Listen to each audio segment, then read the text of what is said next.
Knicks family, what's poppin'? It's the Puma Hoops post-game report. Check the description below. You still got a chance till midnight.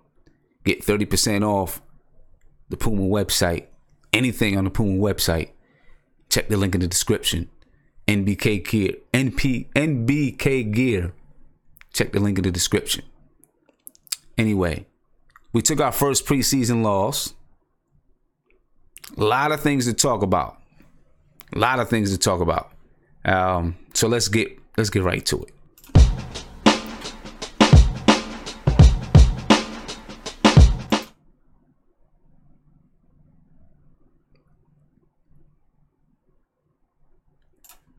Knicks family, what's poppin'?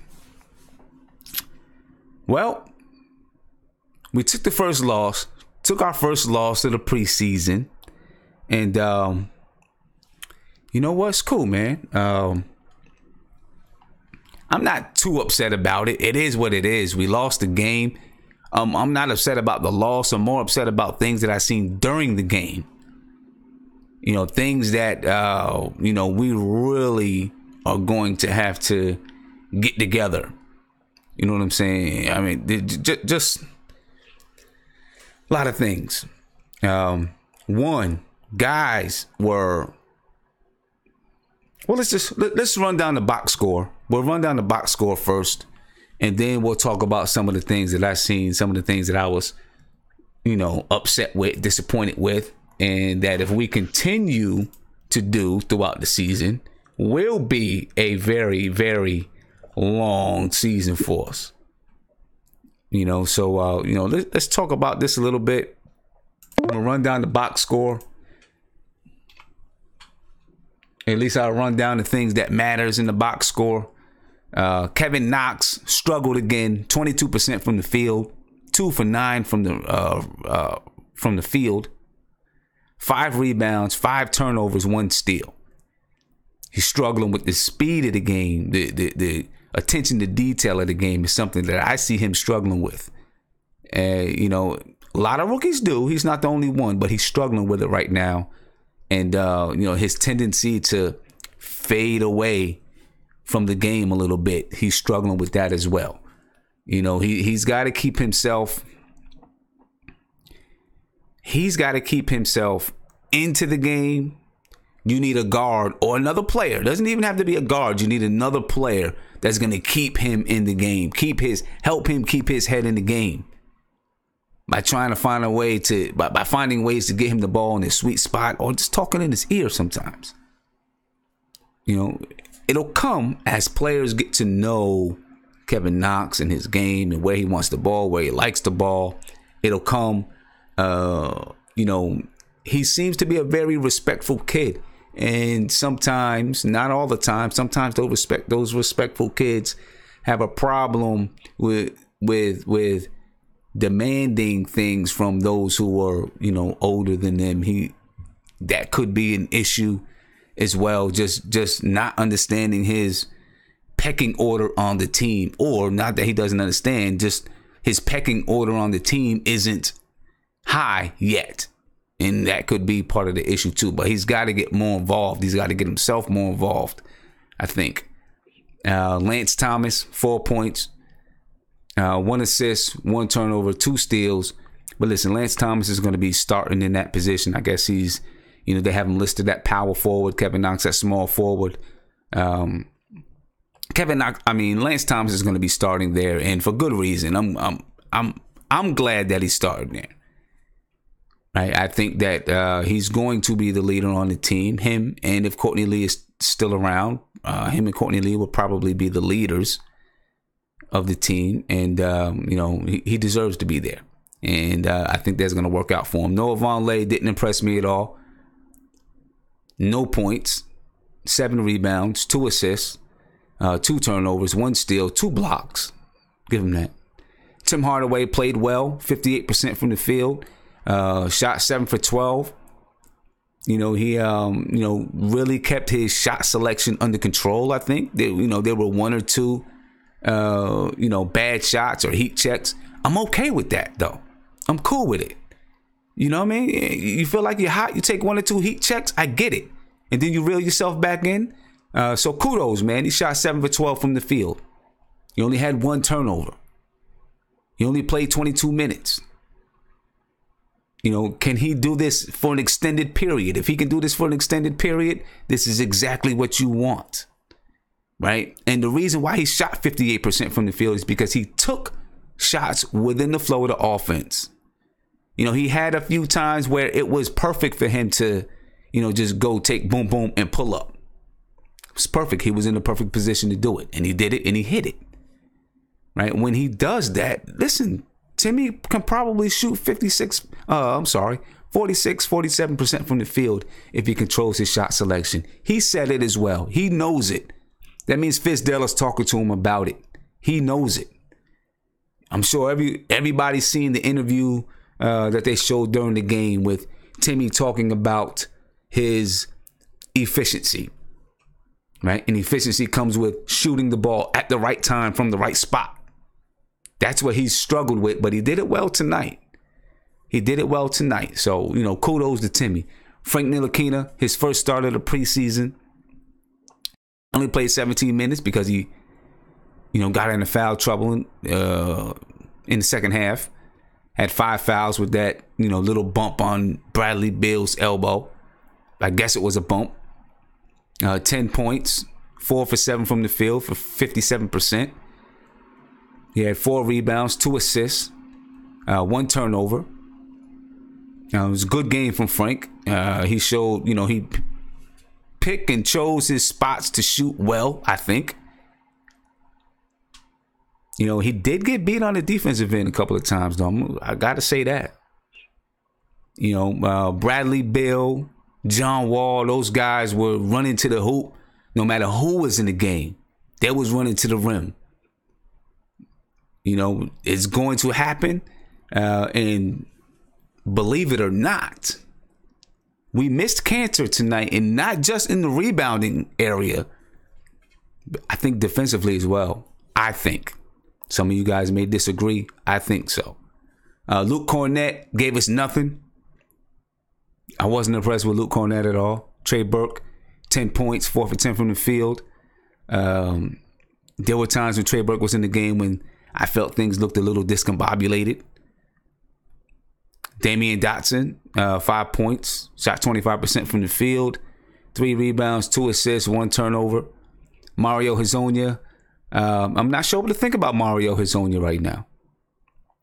I'm just not. I guess I got to see more his decision making. Sometimes to me, it's a little iffy.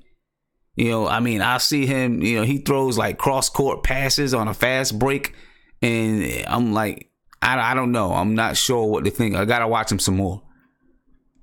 Alonzo Trier had another great game. 18 points, 7 for 11 from the field, 63.6%. He played most of his minutes with the scrubs, and he killed the scrubs, which shows you, this kid deserves to be in the NBA. He's an NBA player. And he had 4 assists tonight. Matter of fact, he led the team in assists. Him and Emmanuel Mudiay led the team in assists. Emmanuel Mudiay played 10 minutes. No points. 0 for 2 from the field. Had 3 rebounds, 4 assists. Now, Isaiah Hicks didn't look too bad. 3 for 3 from the field. 11 points. 3 rebounds. So there you have it, man. That's the rundown. And, we, as a team, we shot 43% from the field. We only had 39 rebounds. The Washington Wizards had 49 rebounds. There's one right there. Kanter wasn't in the game because Kanter would have gobbled up those 10 rebounds that we fell short of to the Washington Wizards tonight. Kanter would have gobbled them up. We would have won. We probably would have won the rebounding battle tonight if Kanter was there.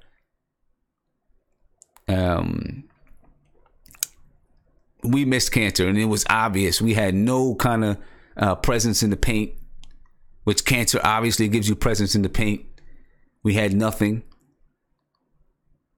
And even though Kanter is not your greatest defender, on the defensive end of the floor, his big body was not there to clog the paint. And there was a clear difference between the first game with the Wizards and the second game with the Wizards. Right? Because with Kanter in the paint, even though he's not blocking shots, he just clogs it up. right? And so when guys run to the rim, you got a body there to deal with. There was nobody there tonight. It was wide open. Guys, I mean, it was wide open. You know, and if that is going to happen, then guess what else is going to happen? They're going to knock down threes because that's going to suck us into the paint. If we give up penetration into the lane the way that we did tonight, it's going to be trouble all season long because it's going to suck guys into the paint, and then they're going to kick it out for wide open threes, and then we're going to complain that we're not guarding the 3-point line. We've got to find a way. There's got to be a way that we got to stop ball handlers from penetrating. You know, and what happens, I still see us switching on defense, and sometimes it's necessary. I'm not saying it's not. Sometimes it is definitely necessary to switch. Right, but we got to, if we're going to switch, we got to do it with some more gumption. You know what I mean? And then we got to guard that guy that we switch out on. Because off these switches, the Wizards ran a lot of screens. They did a lot of screens, a lot of off-ball movement that allowed guys to get penetration into the lane. And we just weren't ready to defend it, in my opinion. So we definitely got to do a better job on that defensive end. Got to. You know, so, you know, tonight exposed us. It exposed us a little bit. Without Cantor there, it exposed us on the boards. We have nobody. We'll see what happens when Mitchell Robinson is back. But without Mitchell Robinson and Cantor, we have nobody that can really, really fight on those boards. You know what I'm saying? And I mean, that'll hurt. That'll hurt. We need a Vonleh. Vonleh had 7 boards tonight. You know, but without Cantor there, I was hoping that Vonleh could at least get us double-digit boards. Right? But we got killed on those boards, as far as I'm concerned. We lost by, it ended up being 10, but we kind of got killed on those boards. You know, so, you know, that says a lot about Cantor and is going to pose a lot of questions come next year. You know, because you gotta have someone who can gobble up those rebounds. Gotta have it. We're gonna run down and talk about a couple of players. I want to get to the video chat, all right? And after the video chat, after I introduce everyone, we'll get to some phone calls. But I want to just, you know, get you guys, you know, your first impression of the Knicks loss tonight, what you saw. And what you think needs to happen, you know, in order to make some, you know, to make the proper changes. And listen, it's preseason. Obviously, we can't go too deep and be too crazy about, you know, taking a loss.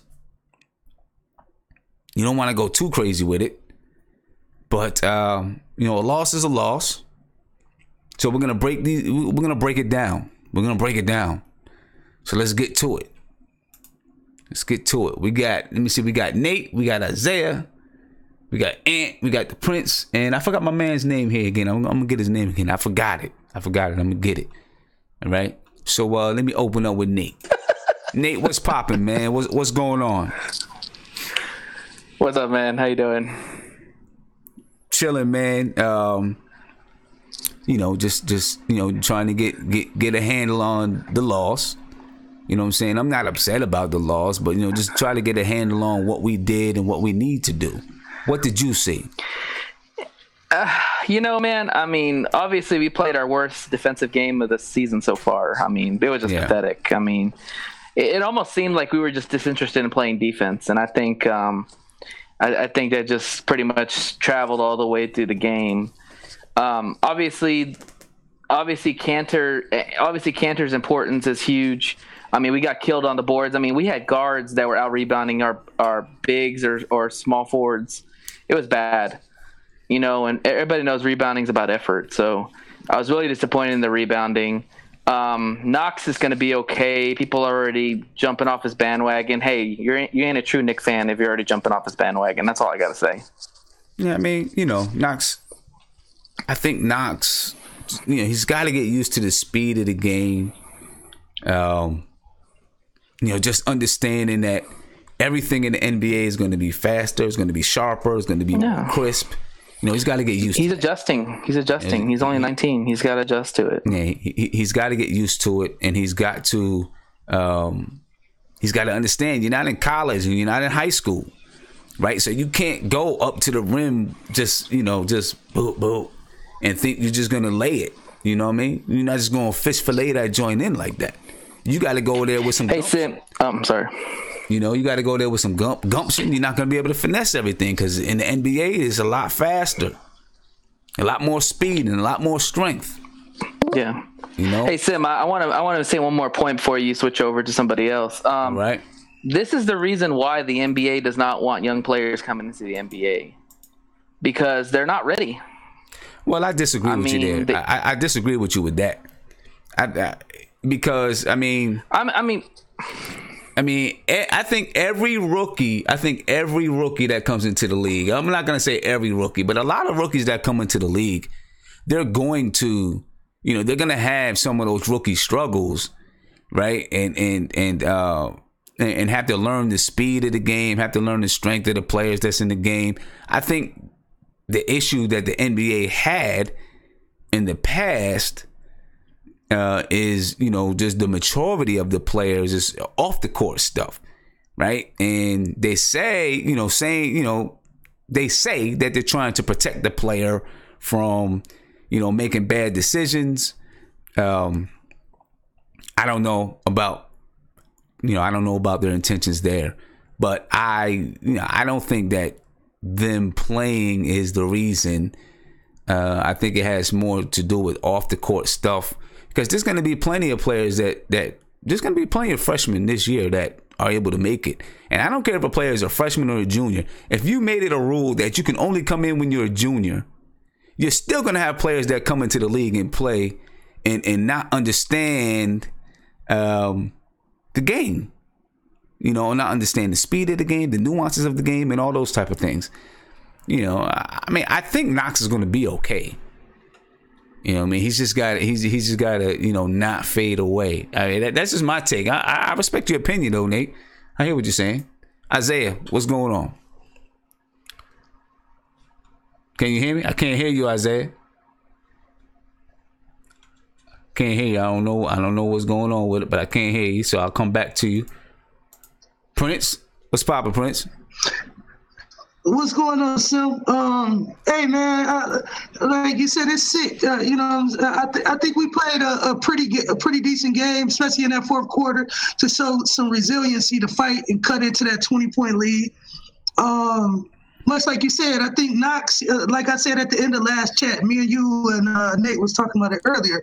I just think that as the season goes on, Knox will understand how to become a NBA scoring, player. He will understand, get easy buckets first, see the ball go in the rim, let the rim get bigger to you before you start jacking up shots. And much like you said, I believe he just has to learn the NBA speed, play at a higher level in a quicker speed, and everything will be smoother. You know what I'm saying? He's gonna catch up, and the learning curve is definitely gonna catch up with his play. So I'm not tripping. And everybody in the chat, if you tripping, hey, sell your fandom like my man did, so we can just stop listening to you. Just sell your fandom and leave. Bye. And I think I seen somebody, I don't know, maybe it was Mitch O'Connor that was in the chat, said, Knox is shooting, dribbling in and shooting into a crowd.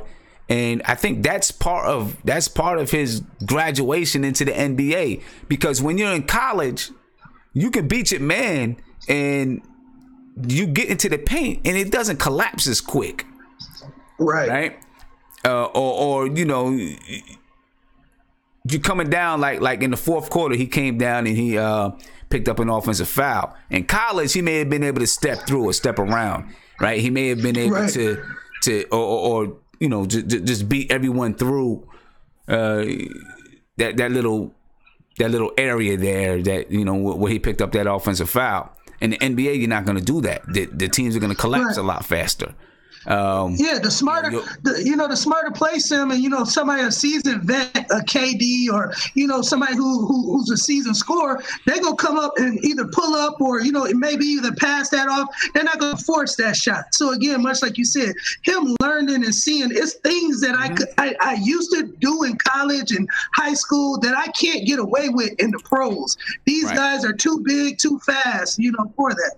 Exactly. So he'll get it. I think he'll get it. He'll definitely get it. I mean, those are young. That's a young kid's mistake. I'm sure we've seen it from every single rookie to ever play the game. Those same exact mistakes. I mean, we've seen it from KP. I'm sure we've seen it from Melo. I'm sure we've seen it from LeBron. Yeah, I'm sure we've seen it from every single rookie that ever blessed the league. You know what I'm saying? You're going to see those same type of mistakes. He's just, he'll get it. I think he'll be good. I ain't worried, Sim. Ant, what's going on, man? What's up, man? Man, Sam, I got to say something. All right. I got to say something.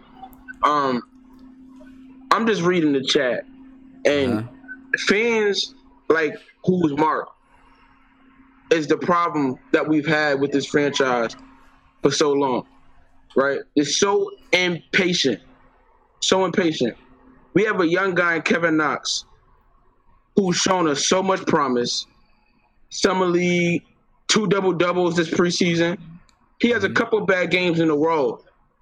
And now we're trashing the dude, and people like who's Mark are saying stuff like, oh, but Doncic is a player. Like, that's the stuff we do as Knicks fans. We trash our players and cover other teams' players. Like, we do it all the time. Like, people a month ago were saying that, like they were underrating him. No, they were overrating him, saying he had a better offensive skill set than KP, and now he's trash. Us Knicks fans just don't know how to be somewhere in the middle. Like, just let our kids grow. Stop overreacting. Like, it's like a bad 2-game stretch in preseason. It's preseason, and he had a bad 2-game stretch.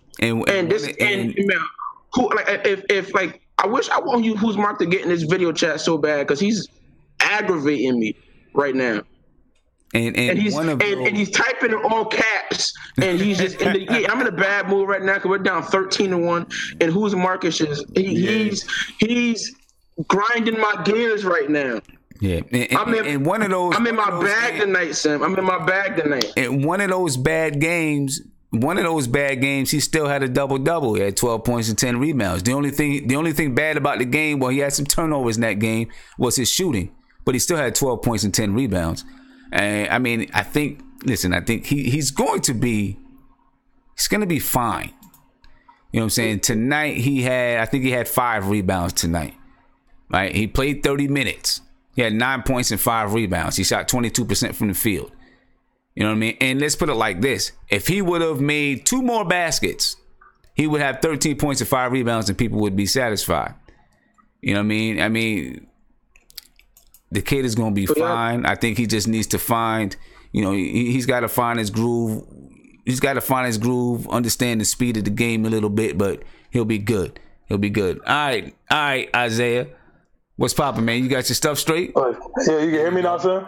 Yep. I got you. Yeah, what's going on? Okay, I can't read the chat because I'm on my phone, but if who's Mark is talking about Luka Doncic, that is just ridiculous because we weren't even close to Luka Doncic. If he's talking about it, that's just ridiculous.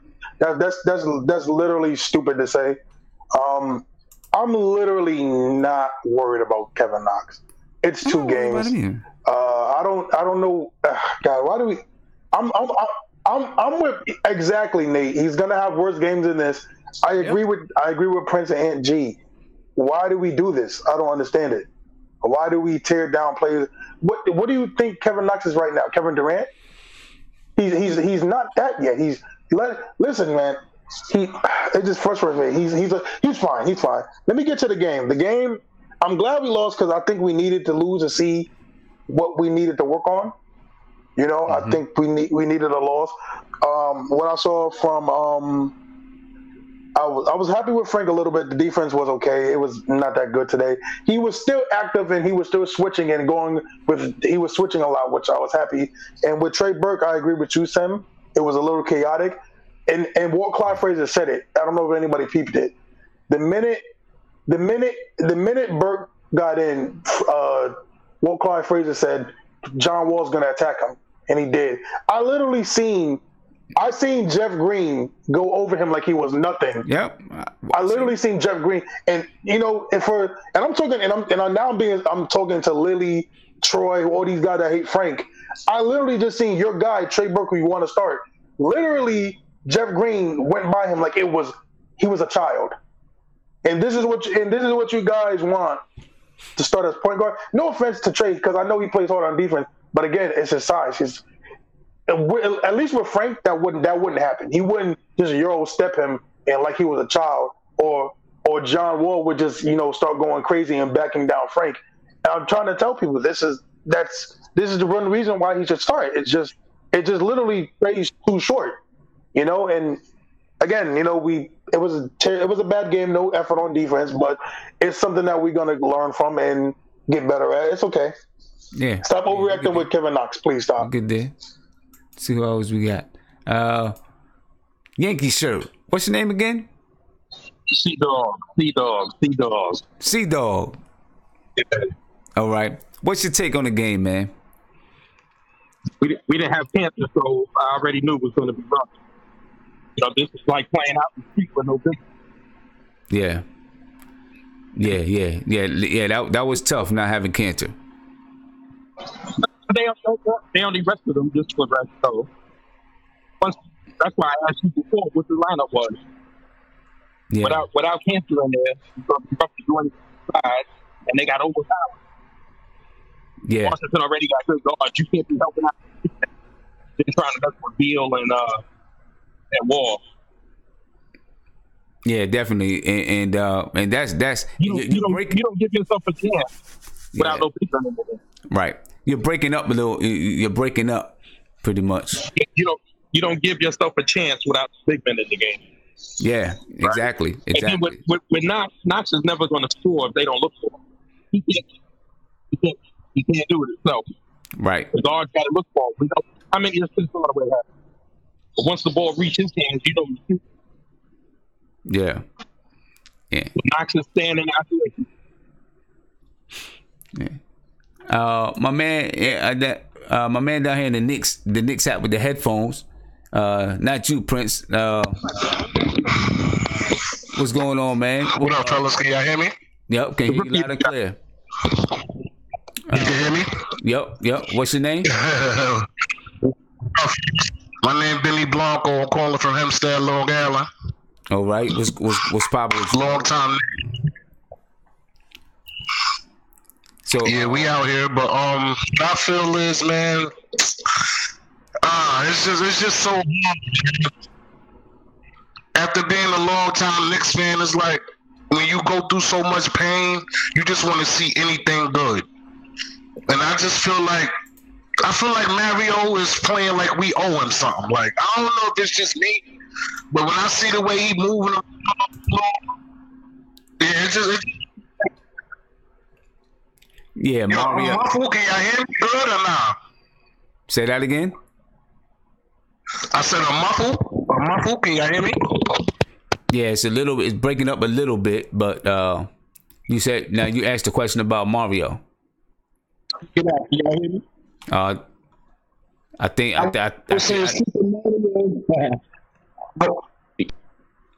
it froze up. I think it froze up on my man. It's a little bit. It's breaking up a little bit. Let me get to a phone call here. All right, caller, you on live with Nothing But Knicks. What's popping?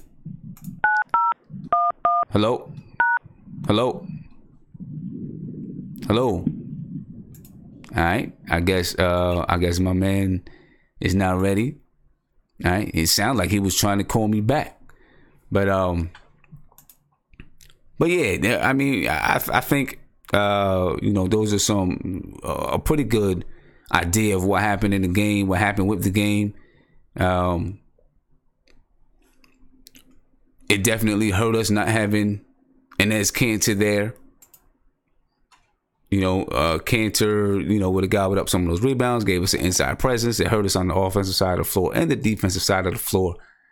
Efficiency, which we're going to get to, that was another issue.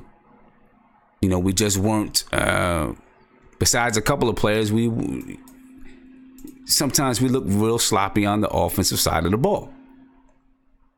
You know what I mean? Hectic, helter-skelter. And, you know, it just doesn't look under control. And I know all you guys are going to say, oh, you're a Frank fan and da-da-da-da. But it was really clear to me in the first half when Frank was in the game, started the game, he went out. When he went out, things got a little helter-skelter to me. You guys may have seen something different. That's what I seen. To me, it just didn't look like we had any offensive cohesion. Then when he came back in the game, it looked like it settled down a little bit more. Him and Tim Hardaway came back in the game, and it seemed to settle down a little bit. You know, and that could have just been because you're playing with the lineups and you got different people coming in and with different chemistry and all that kind of stuff. It could very well have been that. You know, but that's what I seen. And it is, of my opinion, and, you know, we're going to go ahead and we've been talking about player performance. It is my opinion that based on what we've seen tonight, and I'd like to see it again, I hope Fizdale starts Frank again on Friday, because I want to see if he can back it up, if he can do it again. Right? Can he do it again? You know, we didn't get to see a full game because he got in foul trouble. I want to see if he can do it again. If he can come out, he doesn't have to score 10 points again. Maybe he would have scored 12. Maybe he would have scored 13 tonight. I don't know. Right? He doesn't have to. I just want to see him control the offense. And I want to ask you guys, though. I always see in the chat, Frank can't handle the ball. I see all over the place, Twitter, Instagram, all these supposed analysts and writers say that Frank can't handle the ball. How much did he lose the handle of the ball tonight? And he was playing with a very good defender on him. John Wall's a very good defender. He handled the ball right in front of him. Not a problem. Right? I mean, I didn't see a problem with his handle. Just because he doesn't do what, you know, pop, pop, pop, pop, and all that stuff, doesn't mean he doesn't have a good handle. You know what I mean? To me, he handled the ball very well. He took shots that were available to him. And I don't even know if he was playing more aggressive or not. I think he just took what's available to him. He's recognizing it a little bit better. Right? He's recognizing it a little bit better. You know, so I'd like to see Frank start again Friday. Do it again. Do it again. If he starts Friday and does it again, he'll be the starter for the season, I think. You know what I mean? If you're doing it the right way, he'll be the starter for the season. So I think Frank showed something tonight. And this, I don't care what anyone says. I'll disagree with Fizdale all day long. I'll disagree with anybody all day long. To me, Frank is a point guard. That's what he was made to do. That's what he was made to do. He was made to be a point guard. You can say he's, you know, well, he can play multiple positions. True. But what Frank wants to do is run an offense. That's what he wants to do. He wants to get everyone else involved. He wants to make plays for other people. He wants to help people get in their positions. That's what he wants to do. Siobhan Robinson says Frank passes the ball instead of dribbling it. Yeah, he does. He does. He passes the ball instead of dribbling it. He passes the ball up the floor. He catches the ball, and before he puts the ball on the ground, he looks to see what's the next open shot. Or if there's someone else who is in better position than he is. Right? I seen he gave the ball to Noah Vonleh in the post. Vonleh tried to get in position, couldn't. He kicked it back out to Frank. Vonleh got deeper in the post. Frank automatically ripped right back down to him. That's what a point guard does. Point guards do that right there. I don't know what some of you guys see. I just don't. I don't know what you guys see. to make you say that Frank is a natural shooting guard. I just don't get it. He doesn't want to shoot like that. So what makes him a natural shooting guard? A shooting guard shoots the ball. I don't get it. I don't see it. You know what I'm saying? A shooting guard a point guard wants to facilitate. A shooting guard wants to shoot. Frank wants to facilitate and get his shots when he can. Take his shots when they're available. It's a point guard. Lead guard, if that's what you want to call it. If you want to call it your lead guard, he's a lead guard. You know, and I think, we've got to, I don't know. Man, I don't want to use this guy wrong, man. And that's what I get afraid of. With so many people thinking that he's an off guard. Just because he's versatile and he can play that position doesn't mean that that's what he does naturally. You know, Rand Berg, you said Trey's a natural shooting guard. Yes, he is. You know, what you are on the floor, a lot of times doesn't just give into your size. It's not your size that makes you, your size plays a part in it, but it's not your size that makes you a point guard. Right? It's your mindset. So you might be 6'8", but if you're Magic Johnson, if you play like Magic Johnson, right, then you'd be a 6'8" point guard. And maybe you're a point forward or whatever. Or maybe instead of just saying a point guard, maybe you just say he's a facilitator or a lead guard. Maybe you just leave it to that. But that's what Frank is.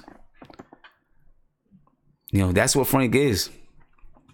Yeah, and I just get tired of hearing people say all these other things. I just don't get what people see. I don't get what you see. You know what I mean? Tim Hardaway is a shooting guard, right? That's his role. That's what he does. That's his position. That's his job. That's his duties on the floor. Troyer is a shooting guard. That is his duties on the floor.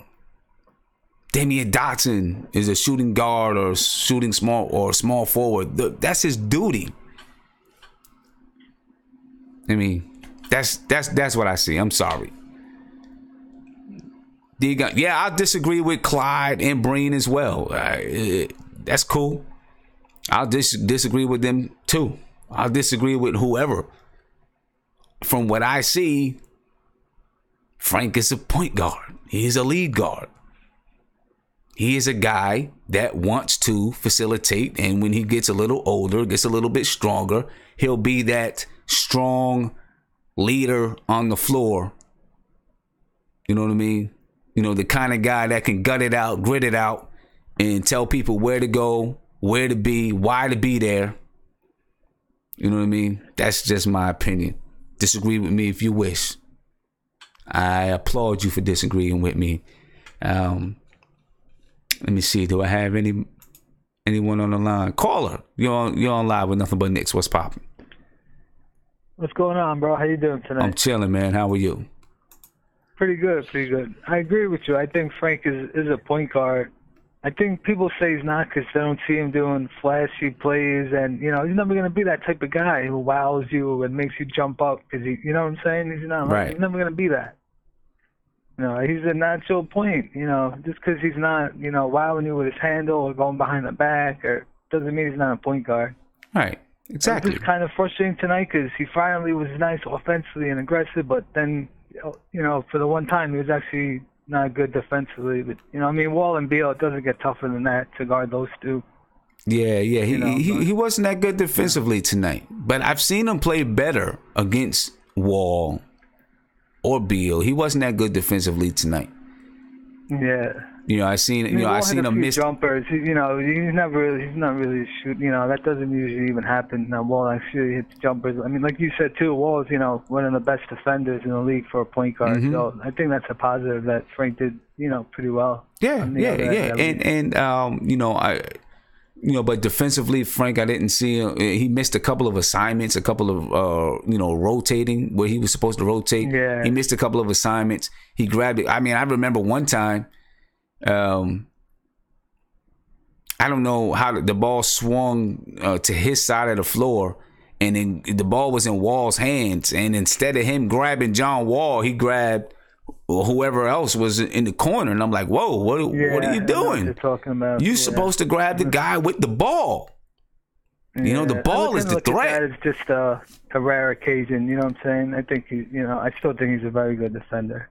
Oh yeah, I think he's a very good defender too. Yeah. But tonight he was, he was a little bit off kilter on the defensive end, I think. Yeah, I mean, you're never gonna find two guys hard to guard than Wall and Beal, so I'll let that one slide. I mean, I'm like I said, I'm happy at least offensively. He had a couple of jumpers, he drove it a few times. Mm-hmm. Also, like you, I'm a huge Frank fan and a Tim hater, but Tim was good tonight. He was actually good tonight. So Tim was good tonight. I was happy with that. Tim played his game, and I hope he continues to play it his way. Tim played a good game tonight, and he did what he can do. There's a guy though that I think is going to sneak up on everyone and take minutes, and he may not be playing as much in the preseason. He may only be playing in the. You're gonna say Dotson, right? Nope. Oh. Nope. Who are you talking? Right now he's just playing, minutes with the scrubs. I think Ron Baker is going to sneak up on some people and get playing time. I just think that Fizz likes the energy and the fight that he brings to the table. And I know that the chat is going to kill me for it, but I think Ron Baker, he may not get it from the beginning of the season. But when guys begin to falter, guys begin to fall out of favor because either they're shooting inefficiently, they're not playing defense, they're not hustling, whatever it is, Ron Baker is going to be there to step in and be careful, because Fizz is going to fall in love with the things that he does on the floor. Those gritty players like that, Fizdale, so yeah, it's possible. Yep. Fizz is going to fall in love with the things that he does on the floor. And you know what? I know people going to throw some hate my way. That's cool. I take it. I still think Ron Baker. Funny. We like and dislike the same guys. We both love Frank and Baker. We don't like Tim. Like, it's funny. We both. Yeah. Guess we see it the same way. See, already, Alwyn says, ha, ha, ha, ha, ha, send you crazy. Okay, you can think I'm crazy if you want to. Look back a couple months ago. I said Lance Thomas. I said, who's flashy, they don't look at the game, who's playing hard, who's tough, you know what I'm saying? Right, but look back a couple months ago. I said Lance Thomas he plays defense. He's a leader. He could be a guy that starts at that 4. People, Lance Thomas is garbage. Da da da da da da da da. So, all right. Well, hey, man, I'm going to let you rock. All right. Because I know we got some people that want to call in. Have a good night, bro. All right. Have a good night. Appreciate the call. All right, man. Peace. But, hey, guys, y'all can laugh at me all you want, man. Ron Baker may get some burn. D. Grant says, stop sniffing that monkey glue. All right. Y'all say what y'all want. Think what y'all want. I know, you guys, so everybody wants the flash. Nobody wants the grit. Everybody wants to eat the cake, but they don't want to make the cake. They don't want to get flour on their hands. Ron Baker wants to get flour on his hands. You know what I'm saying? Nobody ever respects the hustle guys. Some people do. You know what I'm saying? But nobody really wants to respect the hustle guys. But those are the guys, that are the ingredients to your team. You know what I mean? Those are the guys that are the eggs and the milk and the sugar and the cinnamon and all the little things that make it taste good. Right? And then, your other guys, those are the icing guys, that make it look pretty on the outside. But everything else on the inside, that's your glue guys. That's your substance. You know what I mean? People like Ron Baker, Lance Thomas, they bring that substance to the game. They bring some substance to you. Those are the kind of players that when other teams come in, and guys who play ball know this. When you come into a game and you look across the floor and you see somebody that is a bruiser, whether they're a guard, a big man, whatever they are, and you know that this person, every time you play against this person, you're going to get an elbow to the jaw, right? You're going to get an elbow to the rib. You're going to leave out of there with cuts and bruises and all kinds of stuff. That plays into your mind, right? It plays into your mindset. You're like, damn, here we go. And it makes the game tough, especially for athletes. That's the one thing an athlete doesn't like. An athlete doesn't want to play with one of them type of guys, right? Because when an athlete plays with those type of guys, they can't get off the floor. They want to get off the way that they want to get off the floor. They can't get to the cup the way that they want to get to the cup. They can't get off the bounce and dribble the way that they want to because they got this guy up in their face giving them the business. Baker is one of those dudes. You know what I mean? He is one of those guys. And, I think when it's all said and done, Ron Baker might be playing a little bit more than people expect him to play. Because he's one of those guys that brings it that way. He brings it that way. So we got a couple new guys into the chat. Let me take this phone call, and then we're going to get back to the chat, all right? Caller, you on live with Nothing But Knicks. What's popping? Yo, what's going on, man? I'm chilling, man. How are you? Yeah, I just want to talk. I'm good. I just want to talk about Trier, man. Trier, he's showing great upside. I think he could potentially be like a rookie of the year type player. You think so? The way he goes to the basket, how he's finishing everything, got the touch on the jump shot. He's looking real good. Okay. That's it. Okay. So let me pose that question. We're still in our player performance stage right now. So Alonzo Trier, tonight. Alonzo Trier scored 18 points, 7 for 11 from the field, 63.6%. He had 4 assists. He had 3 turnovers, but that's okay. Right? He had 4 assists. Ken Trier in chat, I'm going to ask you this, and I want you guys to think about it a little bit, all right? So for the preseason, Alonzo Trier, preseason now, is shooting 54.1% from the field, shooting 37.5% from 3. He's averaging 15.8 points per game, 2.3 rebounds, and 1.8 assists. If Alonzo Trier is picked up and he's getting 25 minutes a game, can he win Rookie of the Year? I want to ask the chat that question. I want you guys to answer that. If Alonzo Trier is getting 25 minutes a game, can he win Rookie of the Year? Definitely. What do you think? Do you think he can win Rookie of the Year or be in contention of Rookie of the Year if he's getting 25 minutes a game? Do you think so? I think so. You know why? Because him playing in New York also adds on to that. Right. Playing on the Garden, that's going to add on to the height. You know, he could be like a Jeremy Lin, like that Lin Sanity type era. Yeah, listen, Alonzo Trier is a legit NBA player. Clearly he is. You know what I mean? He is a clear NBA player. And I see Brandon McNeely said if Trier isn't starting, catch what you kill is all bullshit. And we're going to talk about that. When we get to efficiency, we're going to talk about that in a minute because I agree that I'm not going to say about Trier starting. I agree with you with what you're saying, right? I see some people in the chat saying nah, saying nope. Public Enemy says contention. Some people say yes. I definitely think if Trier plays 25 minutes a game, he could be in contention, and I think he deserves it. Yeah, I really do. Hey, my man, I appreciate the call. All right, and thank you for bringing that up because we're about to get into that discussion right now. We're getting into that discussion. All right, so I appreciate you for bringing that up. All right, all right, peace, man, peace. Yeah, Alonzo Trier is bringing it in the preseason, and no one can deny it. Nobody can deny that at all. If you compare what he's been doing in the preseason. He's 22.5 minutes per game.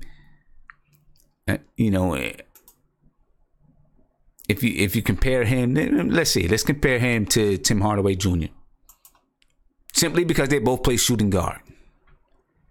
All right, Trier's had 22 minutes per game. Hardaway Jr.'s 21.3 minutes per game. Hardaway Jr. shooting 38.8% from the field, 38% from 3.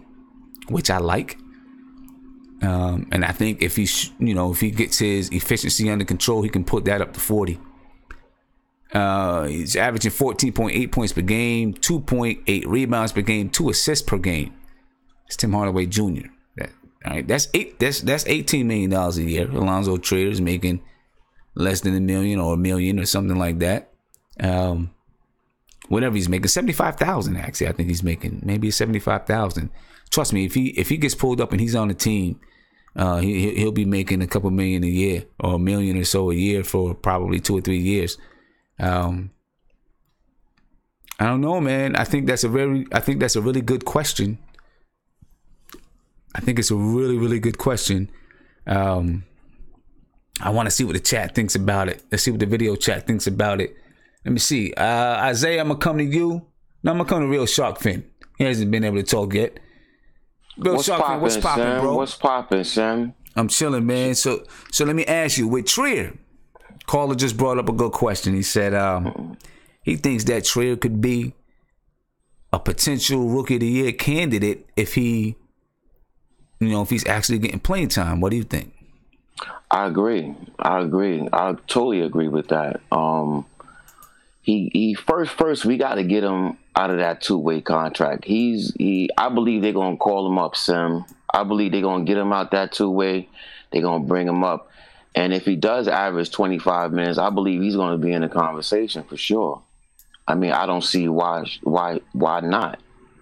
Right. You know? Yeah, I can't see why not either. The only reason why I could see they wouldn't do it is politics. That's the only reason I can see they wouldn't. Right, and politics rule. You're right. You know what I mean? You know, because they have players or whatever it is. But I think he deserves that chance. I definitely think he deserves that chance. I agree. On the team, but I just want to say something about Ron Baker. Okay. See, Ron Baker and Lance Thomas is what you call glue guys. Right. Now, every great team has glue guys. Ron Baker is the Knicks glue guy. He does all the dirty work. He does everything that you need him to do when he comes in, So as far as Ron Baker creeping in there, I can see that. I can see it. He may not creep into the starting lineup, but right. he's gonna take somebody's minutes. I think he will. Let me give a couple of shout outs real quick. Big shout out to Siobhan Robinson for the super chat. Said Kevin Knox is driving when the paint is clogged. Yep, I agree with you. We talked about that. I guess I probably seen that and talked about it. Sensational Viz talked about, thank you for the super chat, talked about Mario Hezonja, said Mario Hezonja is a bum. I'm going to tell you what, he hasn't lived up to what I thought he was going to live up to at this so far in the preseason. Sensational Viz, thank you for the super chat, said Frank is amazing. He will increase his aggression. And then Siobhan Robinson again says Trier is a 6'5" version of Trey Burke. But you know what, Siobhan? I don't mind that. I don't mind Trier being a 6'5" version of Trey Burke. Because Trey Burke is a shooting guard at heart, in my opinion. You know what I'm saying? That's just what he's good at. He wants to be a shooting guard. And if just like you said. Yeah, and if Trier is that, and he can get to I think they still play the game a little bit differently. Trier is obviously a little bit stronger, in my opinion, when he gets to the cup. I think he might be a little bit more crafty getting to the cup than he likes that contact too, when he gets to the rack. And he can score through the contact. Yes. You know what I mean? So let me see who else in here. Prince, I'm going to come to you, man. Player. Prince, what's going on, man? What do you think with Trier? Do you think Trier could contend for a Rookie of the Year spot if he's playing 25 minutes a game? Right now? I don't think he can hear me. Hey, Prince, can you hear me? Hey, Prince. I'm done. I don't think Prince heard me, so I'll come back to Prince. My bad, Sim. Okay, there we go. All right, so I'm just asking you, man, do you think that Trier could contend for a Rookie of the Year spot if he's playing 25 minutes a game during the season? And does he deserve to play 25 minutes per game?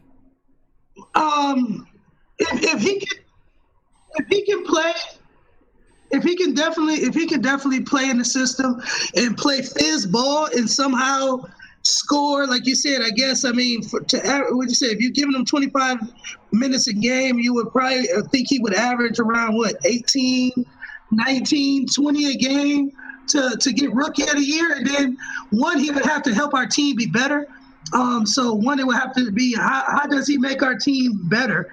Do I truly believe it? That's far-fetched. I mean, but again, do I believe he has the skill set?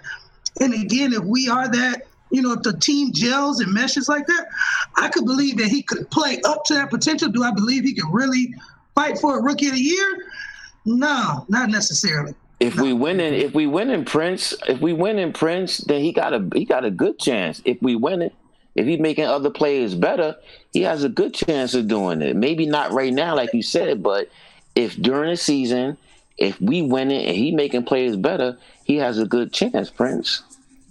I'm not knocking you that, and that's what I said. I give you that because again, if our team is looking good and somehow that he chips, I don't know, Trey Burke out of his minutes, or he chips, somebody else cuts into somebody else's minutes, then maybe you might, like you said, you might be right. But do I really believe he'll be the Rookie of the Year? No, I don't know. I mean, but I think he's going to be dang good. I definitely believe he'll be dang good.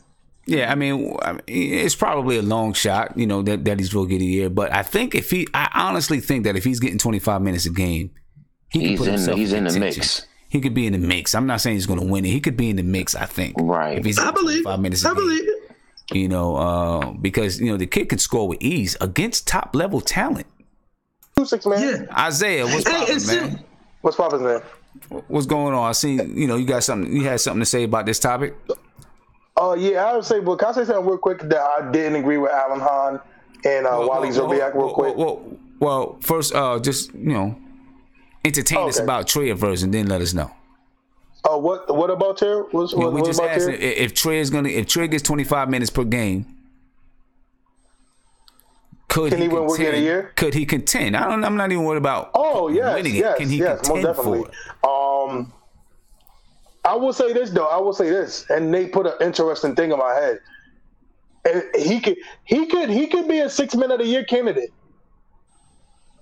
this year. I think he can. Okay. We'll see, man. But also, it's gonna be interesting with Alonzo Trier because it's gonna be very hard to keep him on a 2-way contract, and it would just be nonsense to me if they did that. But you know what though, I wanted to say something real quick too. Yep, go for it. I didn't like what Wally and Alan Hahn said about Frank. They were like they wanted to see Frank be like KG and like show emotion and show aggressiveness. I didn't really like that because that's not his character. And that got me because I'm like I know Wally Zerbiak played basketball. I'm like, bro, you should know. You could tell from a guy what guy is that kind of guy. I don't understand why he would say that. People don't say that about Kawhi Leonard. They don't say like he should he should smack the floor, have a mean face. Kawhi Leonard has the same face and a horrible laugh every day. Can I answer that? Can I answer that question for you, Nate? Yes, Lupe. Yes, Lupe. Isaiah, the reason why they think like that is for what Sim said a couple of shows ago, that we are more knowledgeable than these guys that they are paying to broadcast and to report. We are way more, especially Knicks fans. Well, except for who's Mark. I like who's Mark. Actually. Oh man, don't get him hyped up, man. Don't get him hyped up. I like the brother. You gonna let him real on point. He's just a little emotional, but I like that too because I am too. Don't do it, Shark fan. You falling for the trap. Don't do it. He's gonna go off. But you have to listen to what he says. Don't think about him being animated. Think about what he's really saying. The man has a great point. Here we go. Hey, that's right. Just the reality. I'm just joking. I'm just joking with who's Mark, but he's a real knowledgeable cat, man, and he really has said some good things, man. He really. I like you, brother. You a positive brother. I can tell you. Let's get to who's Mark. Let's get to Mark because I know Mark got some things to say. Let's get over to who's Mark, man, because I know he got some things to say. God dang, they spanked the Yankees. Mark, God what's dang. poppin', man? What's good, Mark? Yo, what's good? What's good, Sim? How'd you like the game today? I didn't like it. You know what I'm saying? Not because we lost, just things that I didn't like about it. You know what I mean? Just things I didn't like about it. Give me one thing you didn't like about it. Defensively, I didn't see the energy on the defensive side of the ball. Obviously, rebounding. Zero energy. And Frank was just as much part of that having lapses on defense as anybody that was on the floor, even though Frank is my boy. Yeah. You know what I'm saying? But if you didn't realize, he had about 4 fouls going to the third quarter. Yeah, he had 3. He had 3 at half, then he picked up 2 right at the beginning of the third quarter. One on John Wall, and the other one on Bradley Beal. Yeah. Yeah, so he had to play a little different, and they was just calling calls. All right, listen, man. Break it down for us, Mark. Break it down. Listen, the defense was trash, right? I told you that pick and roll, man, we got lit every time. Every time we got lit. And John Wall, honestly, if you was watching John Wall tonight, he was not even trying. He was playing with the defense. He was dribbling any way he wanted, and he was just he just got to his spots to get his team open. If we, like I said, we need to guard that pick and roll. That's the most important thing. And we have to learn how to rebound without Kanter on the floor. Well, that's going to be a problem, man, because we don't have a lot of, Kanter is a horse down there. Listen, let me tell you what. He's our only rebounder. Let me tell you what. Not bringing Kylo Quinn back hurts. Because Kylo Quinn could come off the bench and rebound at the same rate as Kanter. Now, can he do it over a whole game? I mean, we've seen Kylo Quinn be able to rebound, get 10, 12, 13, 14, 15 rebounds. That hurts because Vonleh is not that guy. You know what I'm saying? Vonleh is only going to be good coming off the bench in spurts. I mean, you know what? The other day I looked at him, I said, you know what? I want to see more. I think he's going to play a lot. When I looked at him tonight, when he did really have a chance to get some extended minutes, I really changed my mind because I'm like, okay, maybe I jumped the gun. Yeah. And maybe I'm jumping the gun again, and I just need to see a little bit more of them. But not having Kylo Quinn hurts. I think it hurts. Yeah, and you know another thing, Frank is a point guard, man. Please, but people stop with the shooting guard. He's not that. He's a point. When I watch him, he just sets up the offense. He just puts everybody into their place. It's up to the other player to get the ball and make a move. A lot of our players, it's not making moves. They stay on the top. They're not running. They're not cutting. That's why that offense is not looking as good as it should be. Mm-hmm. As it should be. They're not running and cutting. Fizdale's offense is based on running and cutting. And listen, man. Ron Baker could play 20 minutes a game because, listen, if you're not playing with no aggression on this team, I cannot watch you play basketball. I can't. On which? I got you. You have all of this talent in the world. I should not question your aggression. Sim, it's too much. I'm with you. I wish Thing will force Hazonia to shoot more because he looked very timid on the floor when I'm watching him. He looks very timid. He will have his aggressive plays, but he looks timid to score. He feels like if he doesn't make a shot or if he make a mistake, he feels like the coach is on his back. I feel like a lot of our players feel very timid. They don't feel comfortable yet. I give it that. It's preseason. They don't feel comfortable yet. But the aggression thing is my biggest thing. Listen, like I said, I'm on the Kevin. I agree. Kevin Knox is very talented. But this is what I was saying out of college. Is that aggressive? Is that his aggression? His aggressiveness. He's not assertive. He has to be assertive. That's the perfect He has word. to make himself a threat. That's the perfect word. Assertive. He's got to assert himself. He has to be assertive, man.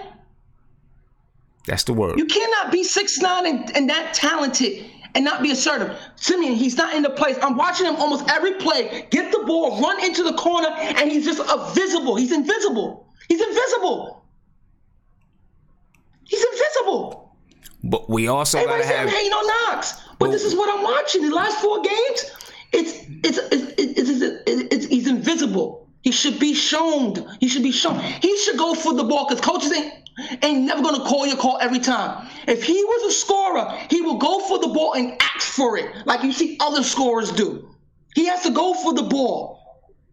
Well, I understand he want to play in the flow of the game, but sometimes your talent says, "Give me the ball and let me go get a basket." Well, listen, that's part of the thing with players coming in when they're 19 years old. They may not have that. I understand. Like I said earlier, they may not have, because I agree with you. There are times when you have that player that needs to say, "Give me the ball, I want the ball," right? And some of those players haven't built up that level of trust with their teammates yet. They haven't climbed up that ladder, in the locker room to say that, I'm here, and not that anyone's better than each other. We're talking basketball wise now. I'm here on the ladder in the pecking order, and you're here in the pecking order. He hasn't built that respect yet. You know what I mean? He's got to build that respect.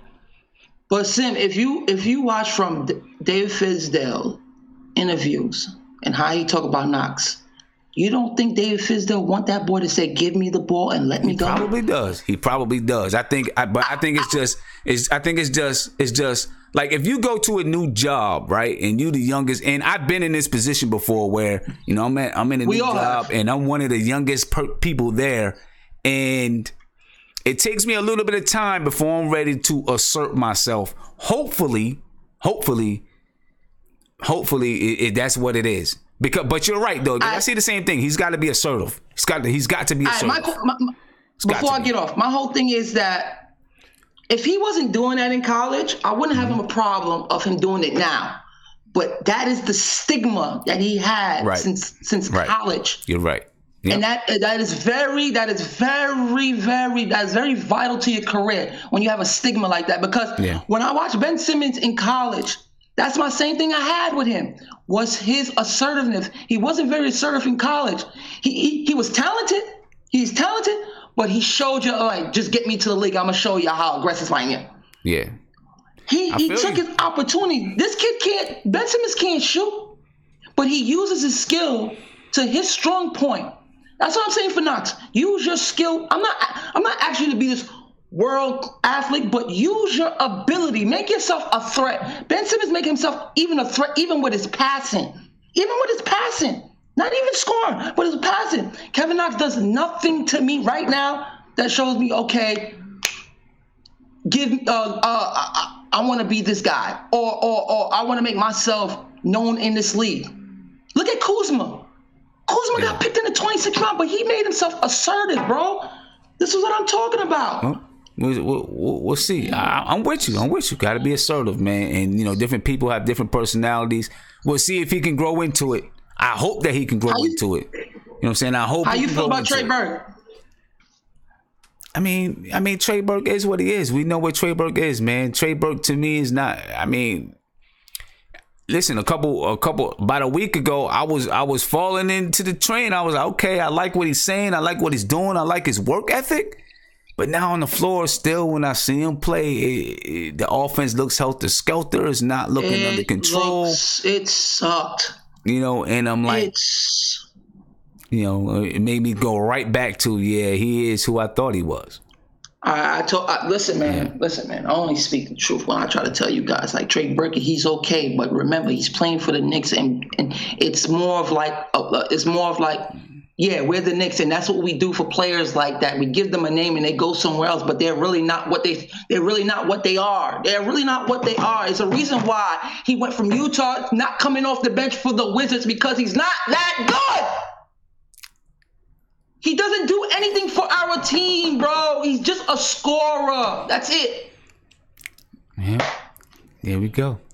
Hey, Mark, let me get to a phone call, man. Let you catch your breath. Go get a drink of water. You know what I'm saying? I want to let you catch your breath. We don't want no holes in the wall or nothing like that. You know what I'm saying? Let me get to this phone call real quick. Calling you on live with Nothing But Knicks. What's popping? Hey, what's up, son? What's going on with you, bro? Nothing much. We got a lot of energy in the building tonight. You know what I'm saying? The Knicks. Can we imagine what it's going to be like when the season starts and the games really count? Because this is just a preseason game right now. And, guys is Ant's already feeling hurt. The Knicks lost. The Yankees got beat up. You know, I mean, when the season starts and we take a loss, man, it's going to be something crazy up in here. What's popping with you, bro? Yeah, definitely. Nothing much. No, I'm going to tell everybody now, you need to stop talking about who's Mark like that. That guy came and hit the ball out of the park tonight. Everything he said was straight up. Some point. And then, but what I saw tonight was we got exposed. Mm-hmm. Cantor's the heart and soul of this team. Cantor goes out there and gives it 180% every night, and it shows because when he wasn't there tonight, these guys were running around.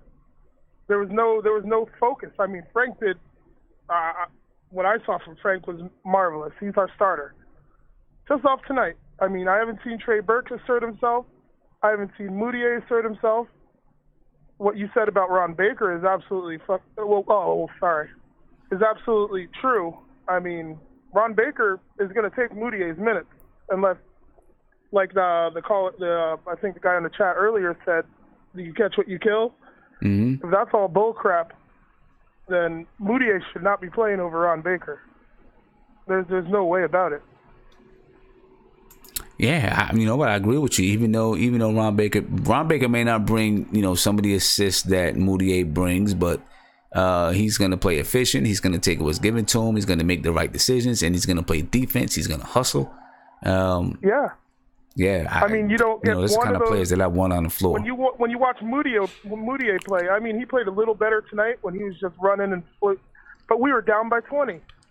I mean, Ron Baker, he goes in there with the bums. He doesn't play with Cantor. He plays with Knox a little bit, but he doesn't play with the starters. And Ron Baker, he quiets that game down, and he's out there. Yeah. I mean, yeah. The other guy, Moutier, when he's out there, he's a cancer. And I just wanted to hit on the one thing I've been listening. I never got a chance to talk about Trier. All right. Trier, I hate to pick on Moutier. I hate to pick on Moutier and Tim, but one of those guys got to go. We got to trade. We need a rebounder. We need another solid rebounder on this squad, and one of those guys have to go to get us a solid rebounder. And I'm going to let you go on that, and okay. I'll listen to you guys in the chat. All right. And on the show. Appreciate it. All right, later. And that's one thing I do. I don't know how we're going to get a rebounder, or if we can find one. Maybe Mitchell Robinson is going to be able to help out when he gets back. Mitchell Robinson and Cantor. But we clearly do need. I mean, we were exposed on the rebound in tonight. And then of course we had no one. And like I said, even though Cantor isn't going to block shots, he clogs up that lane. Clogs it up.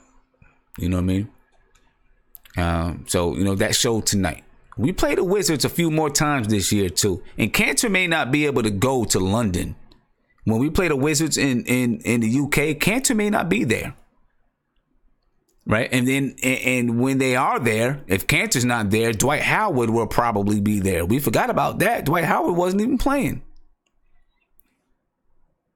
Right? Dwight Howard wasn't even playing tonight.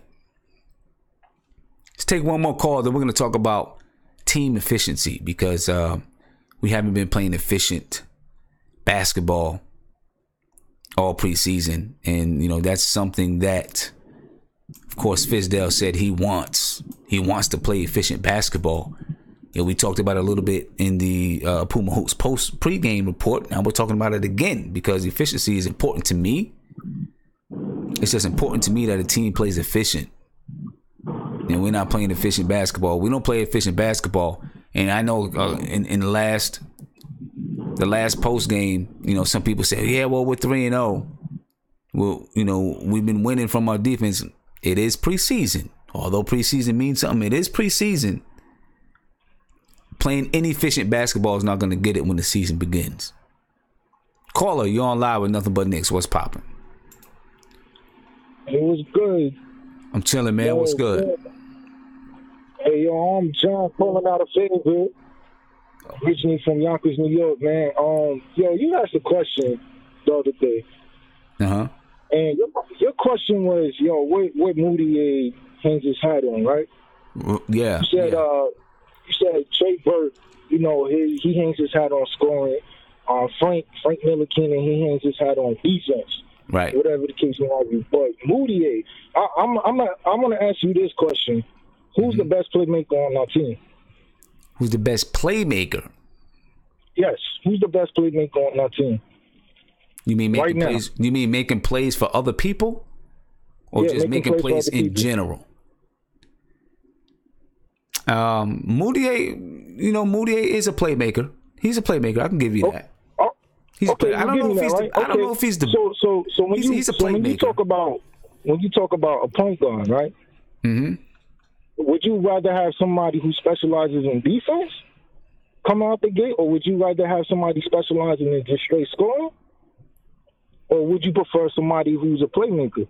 But see, I don't think that he does enough playmaking at a clip so far above everybody else that warrants to say that he hangs his hat on being a playmaker. I don't think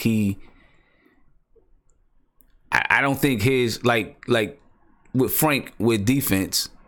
I mean, it's clear that Trey Burke and Moutier are not near him defensively. With Trey Burke and scoring, I think it's clear that Frank or Moutier are not near him in being able to actually score and convert. With Moutier, I think that you can maybe he's a little bit better playmaker than Frank and Trey, but I don't know if it's so much more that you say, yeah, he's gonna go out and create for other people for us.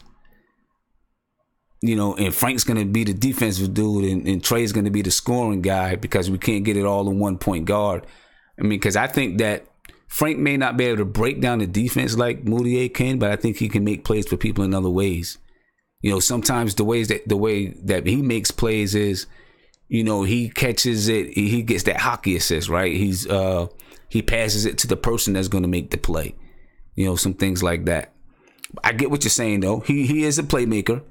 And he may be the better of the three. Okay, well, let me ask you this about Frank, because a lot of people say, you know, Frank hangs his hat on defense, and Frank is. Would you say Frank is elite defensively? Is he elite defensively? Yeah. I think I need to see. I think I need to see him playing 25 to 30 minutes a game and doing it 25 to 30 minutes a game before I can fully say he is an elite defender. I think he's on the verge of being an elite defender, but we've got to see him do it. Last year, he only played, 17 minutes a game? I think we need to see him do it 28 minutes a game.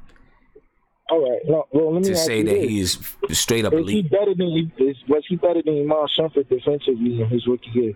If you compare both of them in their rookie years, who was better defensively? I think Frank is better than Iman Shumpert defensively in his rookie year. I think both of them were very good on the ball. I think that Frank is better off the ball, and Frank was better getting his hands in the passing lanes without even getting the steal, but getting his hands, because his arms are so long, getting his arms in the passing lane and breaking up plays before they even happen because his arms are already in the passing lanes.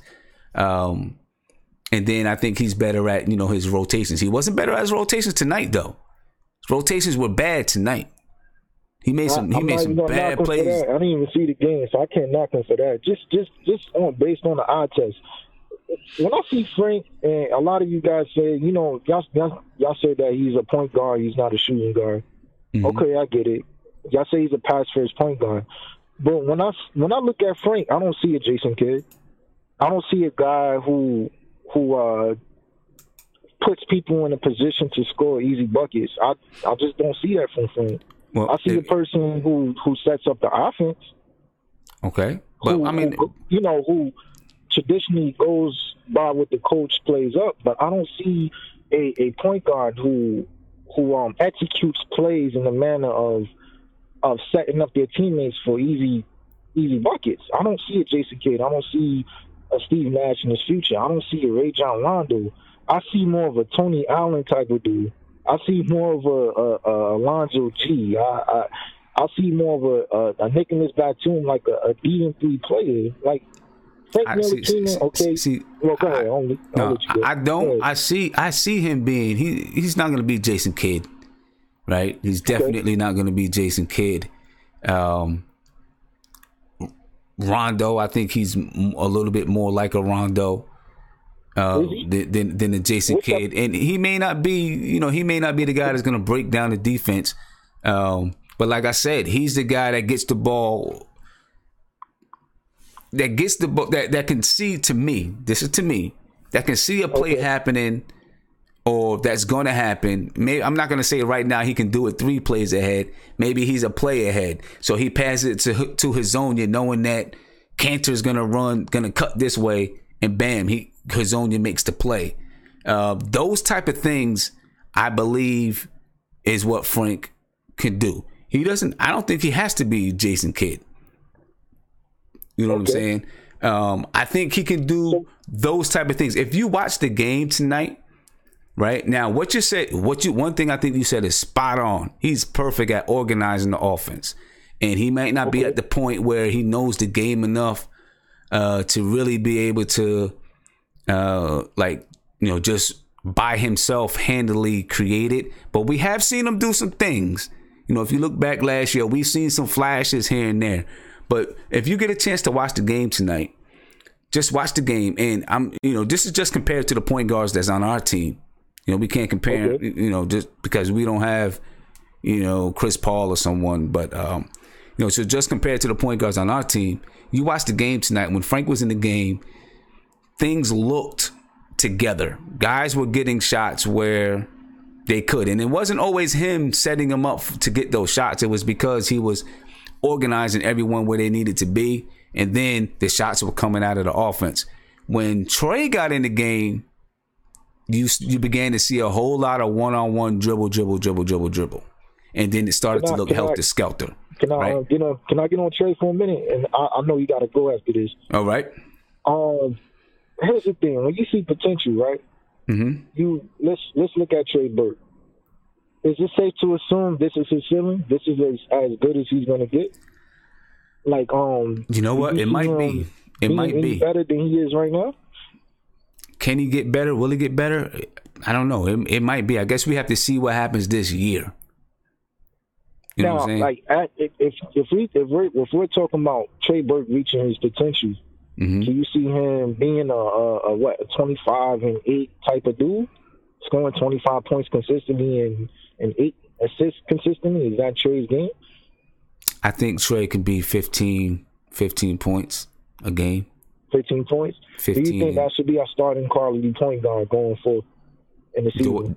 Do I think? I don't. Yeah. I don't. So I'm gonna scratch him out of there. Now let's talk about Frank Ntilikina. Mm-hmm. Frank Ntilikina, what do you see him like? What do you see him potential wise at his height, his apex? What would you compare him to? At his apex. Considering his demeanor, considering his weaknesses and his strengths, where do you see him? Someone like Derek Harper, Chauncey Billups, someone like that. Chauncey Billups, Derek Harper. Someone like that. And what do you see Moutier potential-wise? You know what?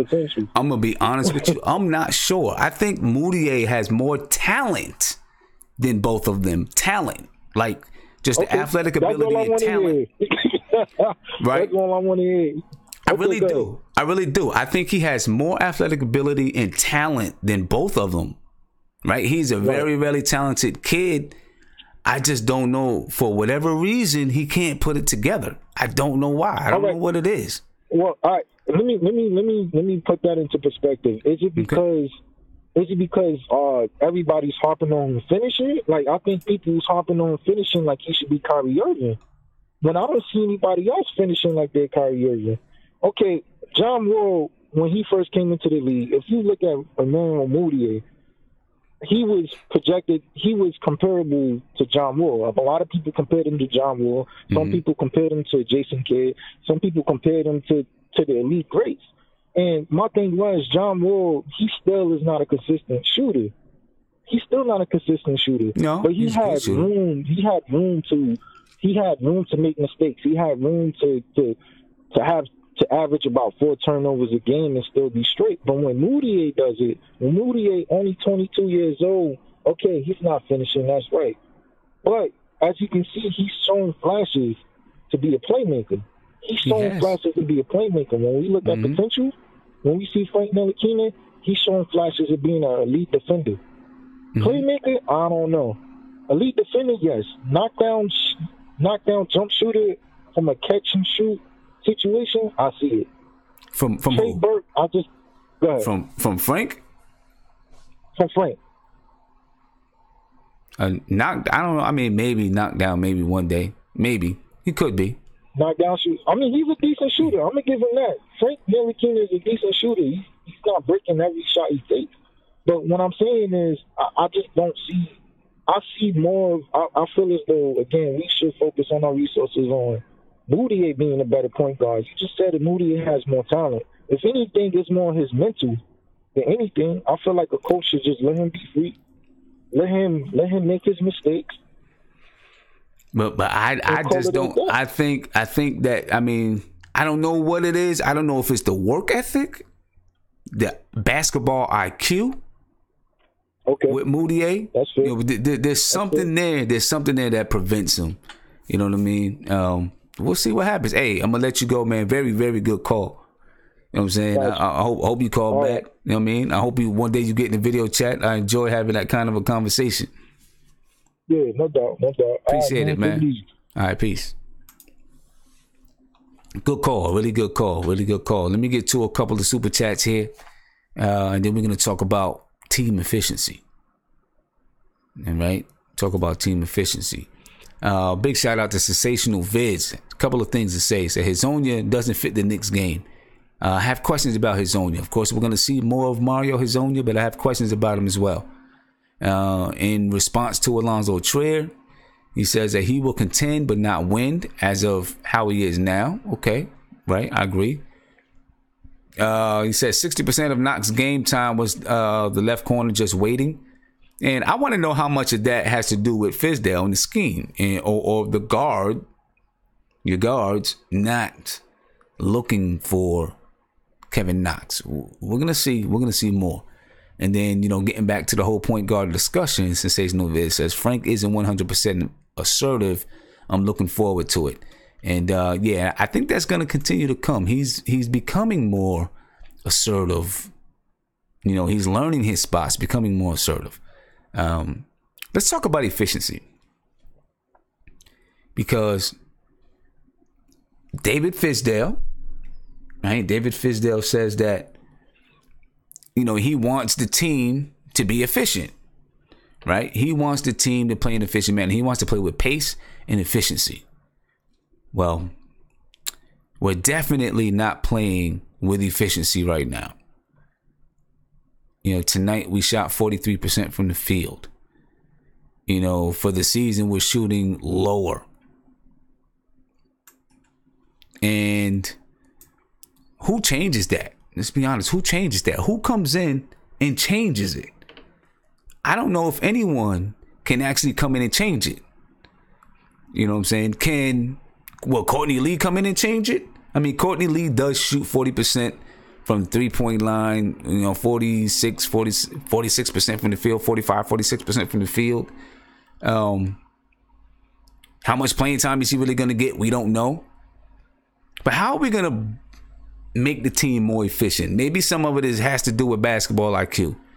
Maybe some of it has to do with guys just not understanding where to get their shots, where to take their shots, and those type of things. You know, and eventually it'll come down. These guys will learn and understand where to get their shots. You know, hopefully that's the case. As it is right now, I feel like guys, I don't know, sometimes it's just crazy and it's helter-skelter out there. You know what I mean? we'll see. We'll see how it's gonna go. You know what I'm saying? We'll see how it's gonna go, but we've definitely got to get this efficiency. We got to get it right if we're gonna be a team that can play well. If we're gonna be a team that's gonna be able to compete with your, decent teams in the league, we've got to be able to play and shoot efficiently from the field. All right, and Enes Kanter is gonna help that cause when he's back, of course, because he's gonna shoot from under the basket. If Tim Hardaway can shoot the way he did tonight, he's not gonna shoot 58% from the field all the time, obviously. But what I mean tonight, if he can shoot with, take better shots, take good shots, then we'll improve the efficiency. Alonzo Trier has been shooting 50% from the field or whatever it is because he goes to the rack and he scores at the rack. He scores at the basket. So we need more guys taking it to the rack, right? And not just pulling threes or mid-range shots. It's going to happen sometimes, but let's get to the rack. You know what I mean? We got to get to the rack. We got to improve this efficiency, and our offense has to look a little bit more stable when we're out there. So I want to get to the chat. Find out what the chat's thinking. You know what I'm saying? I see Nate waving his hand. I'm going to get to Nate because Nate's been waving his hand. I'm going to get to Nate. Nate, what's poppin', man? What's up, Sim? I'm chilling. So just to piggyback on what you were saying, couldn't totally agree with you more. We need to get more easier baskets. You look at the good teams and they shoot a high efficiency because they get easy baskets. They pass the ball. I've told you before, I don't like this ISO. I really don't. First off, we can't make a shot. That's the problem. You're wasting time on the shot clock and you can't make a shot. Second of all, we gotta be better defensively. I think that sets a pace too. We gotta defend better because we're playing off balance a lot. Right, and if we can defend better, we're not getting set. Right, and if we can defend better, that means we can get, we can get some easier shots. Right, if we can defend better, we can get some easier shots. Yeah, get some fast break buckets. Exactly, and the thing is, I'm just seeing too many jump shots. I'm seeing too many jump shots, and not enough taking it to the rim. Trier is the one guy who gets it, who understands, hey, I got to get to the rim. I can get fouled. I can make layups. But, you can't make jump shots. If you don't make jump shots, you're not going to shoot a high efficiency. And we have a lot of guys who can take shots, but they don't make shots. Right. And that's our biggest problem. If we can clean that up and be more aggressive at the rim, then our efficiency is going to go up. We're going to make better passes. We're going to play more with the flow of the offense. So, I blame Fizdale on that because Fizdale has this philosophy of, we got to shoot more threes and all that. No, we got to be aggressive and take it to the rim. That's my argument. Now, is he saying that we got to shoot more threes? We do have to shoot more threes. A lot of talk. He wants his players to be able to shoot threes, and right. If you watch Memphis that year he coached, they did take a lot of threes, even the bigs. But we just need to be aggressive. We need to be able to get in the paint and take those shots closer rather than taking an 18-foot jumper or something like that or contested. And we're taking a lot of contested shots too. They're not wide open shots. So we got to be smarter with our shot selection overall. I'm glad to see Hardaway shot 58%. That was a blessing. Yeah. But everybody's got to take better shots. Period. Yep. I'm with you. Let me see. Ant, what do you think, man? Yo. How are we going to improve how are we going to make ourselves a more efficient team? One way I know is, getting out on the break. Right? That's one way. That's definite. I think. Go ahead. I think we have to take. We got to get more players going to the basket. More players going to the basket. All these long twos. I saw a Knox stick a long two today. I cringed. I can't stand those shots. Terrible. I can't stand them. So we got to get more modern. Take it to the basket or shoot a three. Guys have to play within their game. I saw Noah Vaughn take another three today, and he hasn't made. I think he's like one of 8. in the preseason. Like, I don't want to see those shots that early in the shot clock. Or like Tim got the ball. That's the first pass of the possession. He pulled up for a 3. Like, stuff like that kills your percentages. Right. And it's like, and in a game where Cantor wasn't playing, I mean, we were bound to be horrible percentage-wise. So I think Cantor's a big part of it. Get more plays going to the basket. Like you said, get out and run, get easy buckets, and take shots that we know we can make. I don't want to see too many guys jacking threes if they can't make them. Right. So stay within your game. And we actually shot better tonight than we've been shooting throughout the preseason.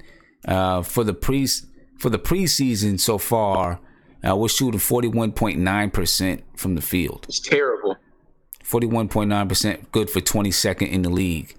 From 3, we are shooting 33% from the field from 3.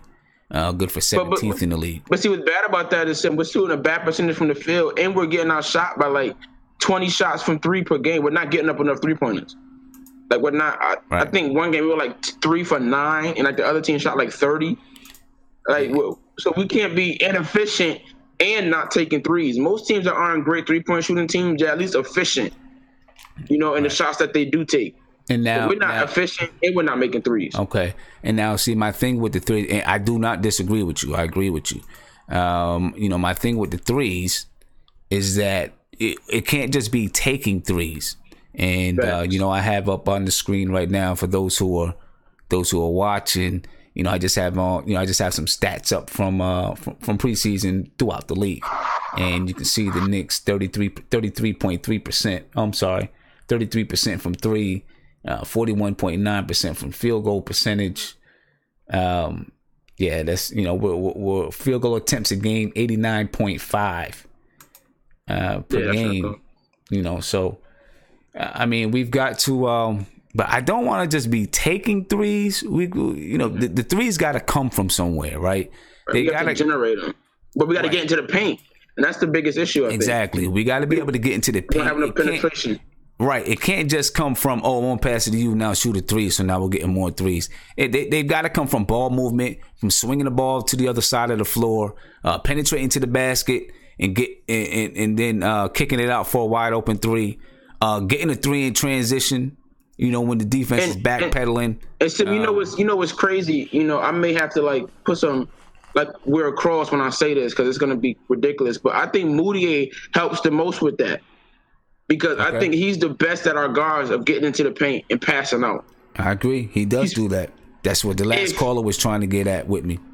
And in the fourth quarter tonight, he played well. If he can play like that, then I wouldn't mind him being the first guard off the bench to come in and get us some easy looks. Mm-hmm. I wouldn't mind it. But I don't trust him. Yeah, I mean, there's something with me. Like I said to the last caller, the caller was asking about Moutier. Like I said to him, man, Moutier probably has the most talent of the 3 guards. He's very talented. For whatever reason, if his work ethic, if his basketball IQ, he can't put it together. But I will say I think he probably has the most talent, just raw talent, than the other 3. Let me get to C. He made some real nice passes. That pass to Hicks on the fast break was beautiful. Yeah. Look, the Prince is loving this. He is loving this. Let me get to C, man. C, what do you think about it, bro? What you think about it, man? I'm not hating at all. I'm talking to C. I give my opinion on what I see. Shooting is a talent. Until the man can shoot better, he can't get no run. Okay. Until he can shoot. Well, and that's the thing. We talked about that in the last stream. He doesn't have a lot of touch, right? It's like he's heavy-handed. He don't have a lot of touch on his shot. When he drives to the basket, he can get to the basket at will, but he can't make it, so that's a waste. Not unless Josh is going to clean up and get the offensive rebound. And he can't shoot a jumper. I know I can shoot better than him. You say you can shoot better than him. I know I can shoot better than him. Yeah, I take him right out of the park right now. I know I can shoot better than him. But you know what? One thing Fizz did say is he didn't care as much about Moutier's shooting as much as he was able to get into the paint, kick it out to other players. If we can get him to just do that. What? Say that again. Say that again, C? We know we can get into the paint. Now, right. If he's going to get into the paint and kick it out every time, I can live with that. When he starts trying to take niggas, that's a waste of fast break. Yeah. And we got to get him to. I don't know what to do with Moody. I have no idea what to do with Moody until they cut Moody. Okay. They got to get rid of him. Yeah, I'm just not sure what to do with Moody, man. Not sure at all what to do with him. You know. Hey, I didn't say I could beat him. I said I could shoot better than him. It's a difference. Yeah. Hey, Shark fan, what do you think, man? I'm too old to defend myself anyway. Hey, Sim, I think about the shooting and taking threes, all that, I agree with most of that. But I really think we need a facilitator, man. We need somebody to stabilize the offense. Mm-hmm. If we're not on a fast break or if we bringing it up out of bounds play, we need a stabilizer in there. Somebody like Frank was doing, like you said, he was kicking it out and Vonleh kicked it back to him, and Vonleh got deeper and he came right back to him, right, and he made something good happen, So we really need a facilitator. I don't know who's it going to be, but we need that on top of everything else. I think we need that more than anything, son. Yeah, okay. Let me ask y'all this, and I'm going to come to Prince. We've seen in the NFL, we've seen teams try to do quarterback by committee, right? One quarterback can do this. One quarterback can stay in the pocket. The other one can run. We've seen teams try to do running back by committee. Can you do, Prince, I'm going to start with you. Can you do a point guard by committee? Tim, I'm with that motto, man. If it's too many, too many Chiefs and not enough Indians, you know what I'm saying? So, when you say that, it's like, I believe we could if we had the right mesh of point guards, but I believe that's why Fizz ain't sold on saying we got a point guard, this is our point guard, because I don't believe he's truly sold on none of them. But much like you said, I believe it could be done, but with this Knicks team, I don't believe we have the point guards that could do it. 3 guys is too many to be running out of the point guard position. If you had 2 where one was a scorer and the other one was a facilitator, kind of like Frank and Trey Burke type of thing, that's one thing. Or if you can go with a Moutier and Frank type of thing, you got a defender and then another facilitator, that kind of makes sense. But again, I think all of them don't have enough assets to truly put together 2 of them to be good enough. I think 3 is just way too much. Yeah, I think I probably agree with you on that. Three might be just a little bit too much to do. Let me talk to Mark, see what Mark's talking about. Mark, what do you think, man? Well, listen, man. But you're saying put Trey Burke in, and you trying to say Trey Burke and Frank together? I'm just saying, can you man that point guard position by committee? You know what I'm saying? Like, people just share duties. I really don't think you can. Yeah, for right now, because Trey Burke scores it, but Frank plays the defense and facilitates it kind of better instead of the offense a little better. But what I'm saying is that if you want Frank to be a little bit consistent, being more of a point guard, he has to get those valuable minutes. He has to be forced in those minutes, knowing that he could do what he has to do on the court. He has to know that he can make mistakes. He got to know that he has to be more aggressive. He's got to push it on him. So with Trey Burke on the floor, it's going to take up a lot of his development. That's why I say you just throw Frank in the fire. Trey Burke is... If he was a big part of this team, yeah, you play him out 20, 25 minutes.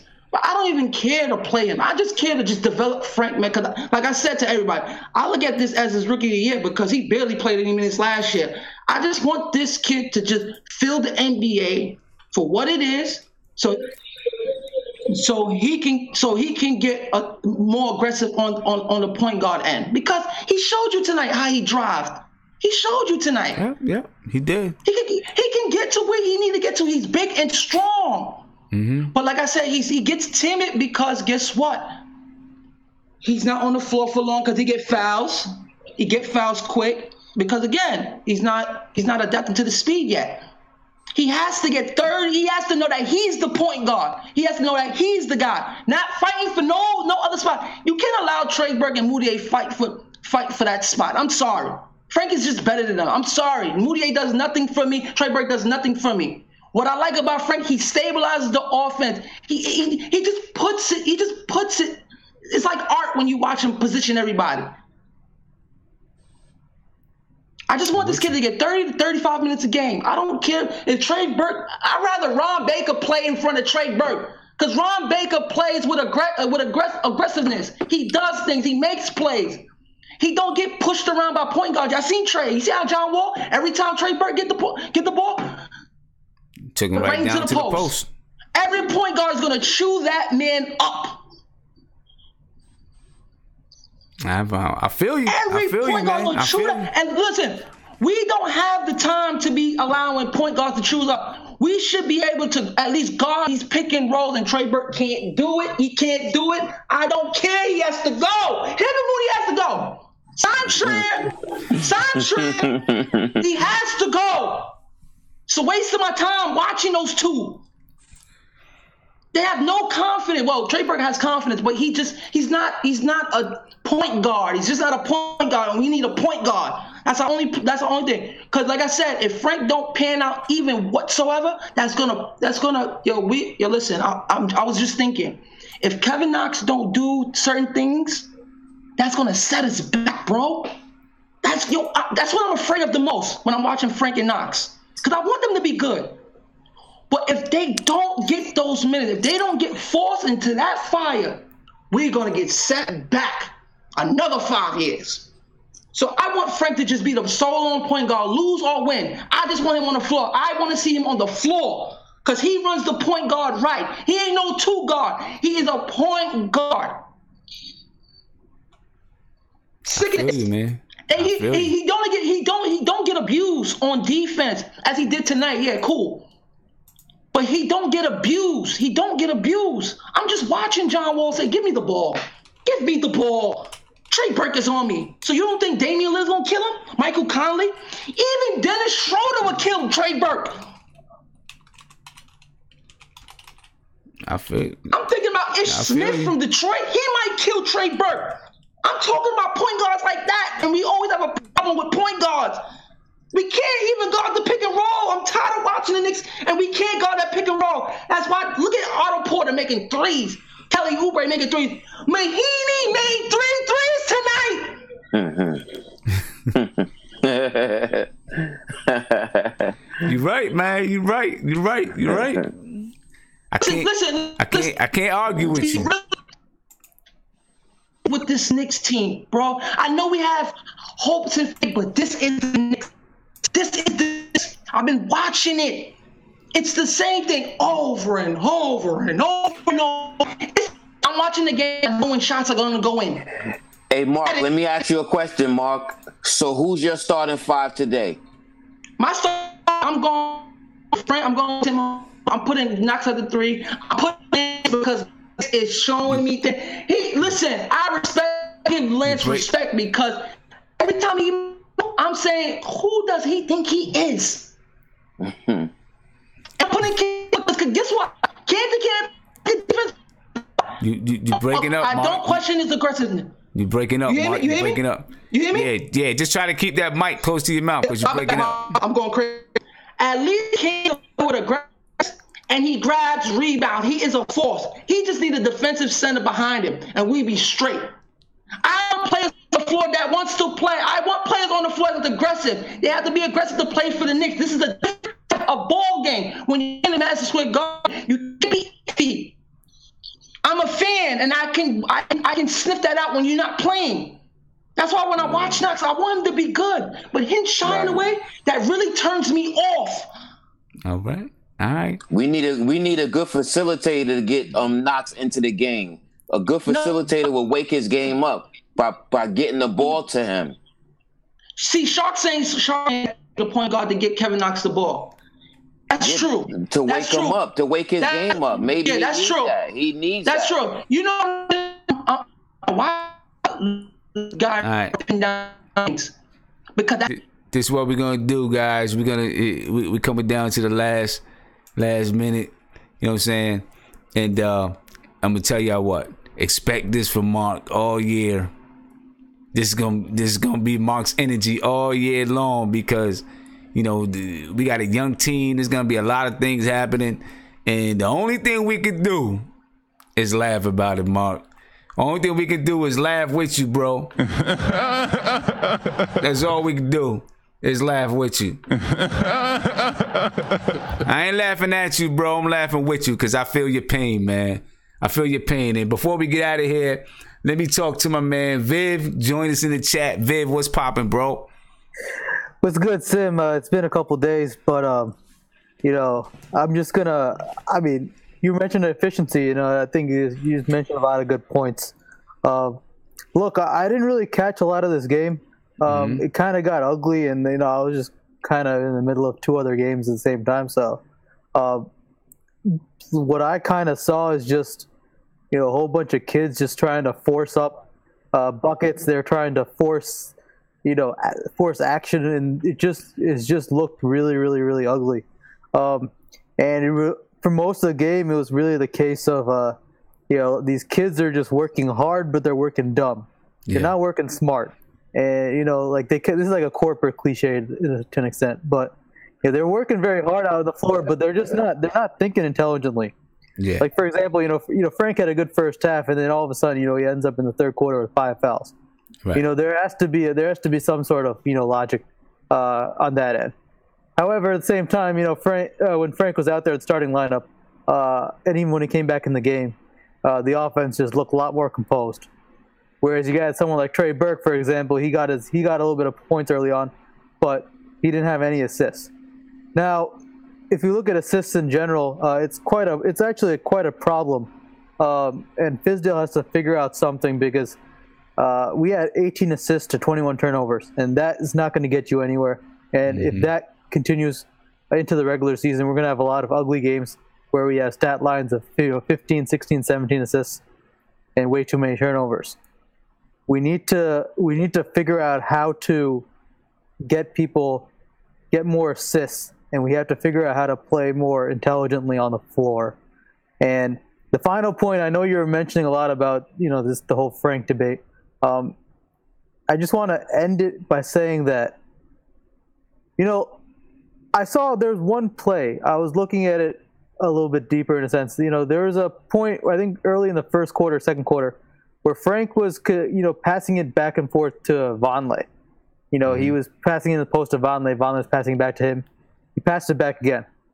Now, I thought that was quite interesting because when he passed it back to him again the second time, you know, gave Vonleh like an easier opportunity to, you know, get the double team in the post and give it to Lance. I think Lance got a layup off his pass. So I think what people tend to forget about point guards, they just want to see a guy who just gets all his assists, you know, assist padding. It's almost like the Marbury effect, you know, or the guy, you know, you just want to see someone get their 8-9 assists and, you know, like, oh, you're a point guard or whatever. Right. But the idea of a point guard is to, you know, figure out how he can set up that second or third pass. Exactly. And that problem is that effect is really fully understood. You can fully grasp it, you know, on championship teams. You know, you can see the difference, right? You know, when you're a developing team, you know, when you're tanking, and even when you're in the playoffs, right? You always have the guy who just gets your 8-9 assists. And even John Wall's guilty of it too. You know, the guy just they get all their assists, but they comprise such a high ratio of the team assists that, you know, the moment the playoffs come and you force the guy to go ISO, you're pretty, you know, the ball movement pretty much dies down. So, you know, I get what they're trying to do in a sense where they want, you know, guys like Frank, you know, you do want to look beyond the assist numbers. See, you know, how often does when he passes the ball to someone else, how often does it eventually lead to an assist? And you kind of have to look at it in a big picture type of aspect. And that's probably the part that's frustrating to fans because they want to see Frank get the pick and roll dime, or they want to get those, like, you know, that quick high in a sense. But, you know, you're not going to get that in a team in that type of aspect. And, you know, it's just going to look frustrating because, you know, if you don't have other players, you know, as capable of doing that, you're not going to see that impact. And, we saw 2 games already of Burke, having the lead point guard role. We saw one game of Moutier having it. And then we saw all of them, we saw both of them on the bench. And, when they came off the bench, no one was really effective on that end. So, you could clearly sense the difference now. But it's just going to be a lot of growing pains. And just, the players really have to distinguish, working intelligently and, just working dumb. And then right now they're really working hard, but they're not really, going at it in a very smart fashion.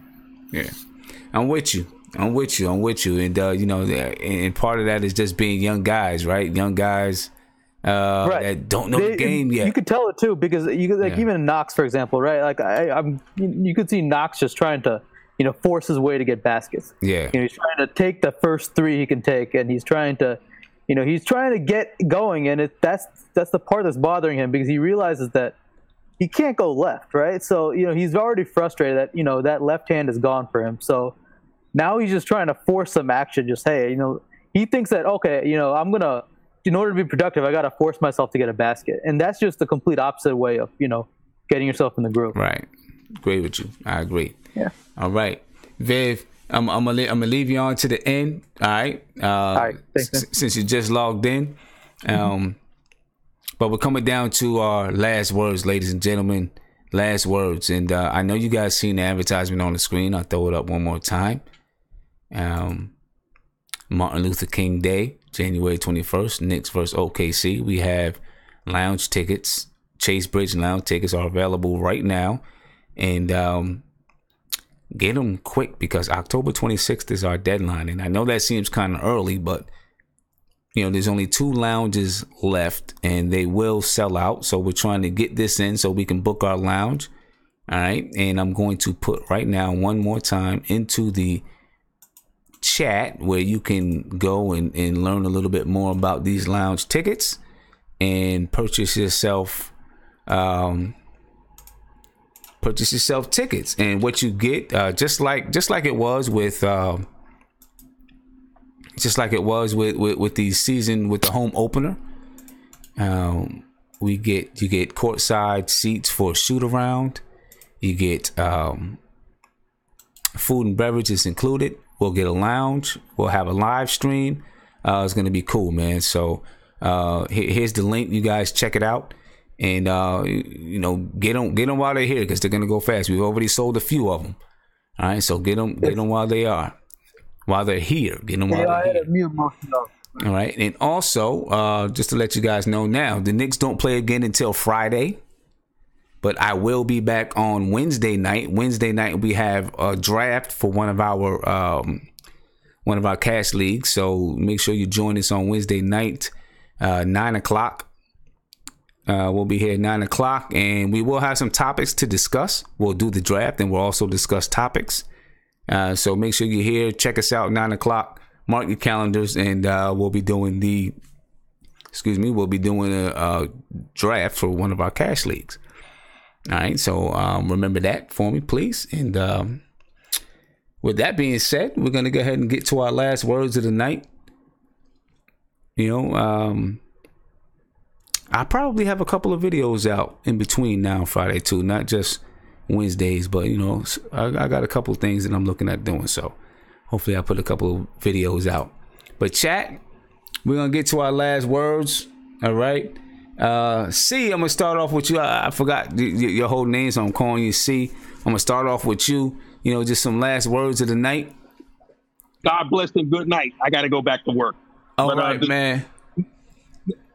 All right. Go ahead back to work, bro. And watch yourself. Go ahead back to work, and I appreciate it, bro.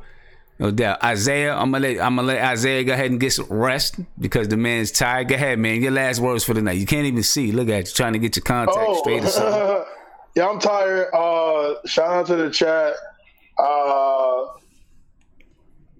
don't know what to say. Good night. I'm tired. I'm going to bed. All right, man. Peace, man. Peace. Wednesday. Come on, Wednesday. Wednesday night, 9:00. I got you. I got you. Draft. All right. Peace. Ant, I'm coming to you, Ant. What's going on with you, man? Yo, wherever C work at, I need his job, man. He got like he was on hit his whole time at work. At work, he just stopped for 2 hours. 2 hours, he just stopped and talked Knicks. Now he like, I gotta go get back. Yo, that's crazy. Yeah, but man. yo, man, I'm not gonna let y'all do this to Alonzo Trier, man. I just seen the way y'all did this to Kevin Knox. And y'all talking about Alonzo, he got a chance to be Rookie of the Year and Sixth Man of the Year, and then as soon as he comes out and plays to his reality, people gonna start knocking him and trashing him because you set the bar so high. Like, we have to temper expectations. Mark, he made my head hurt tonight. Sim, I want to see Mark in a debate with the rules being no yelling, and I want to see how well he does.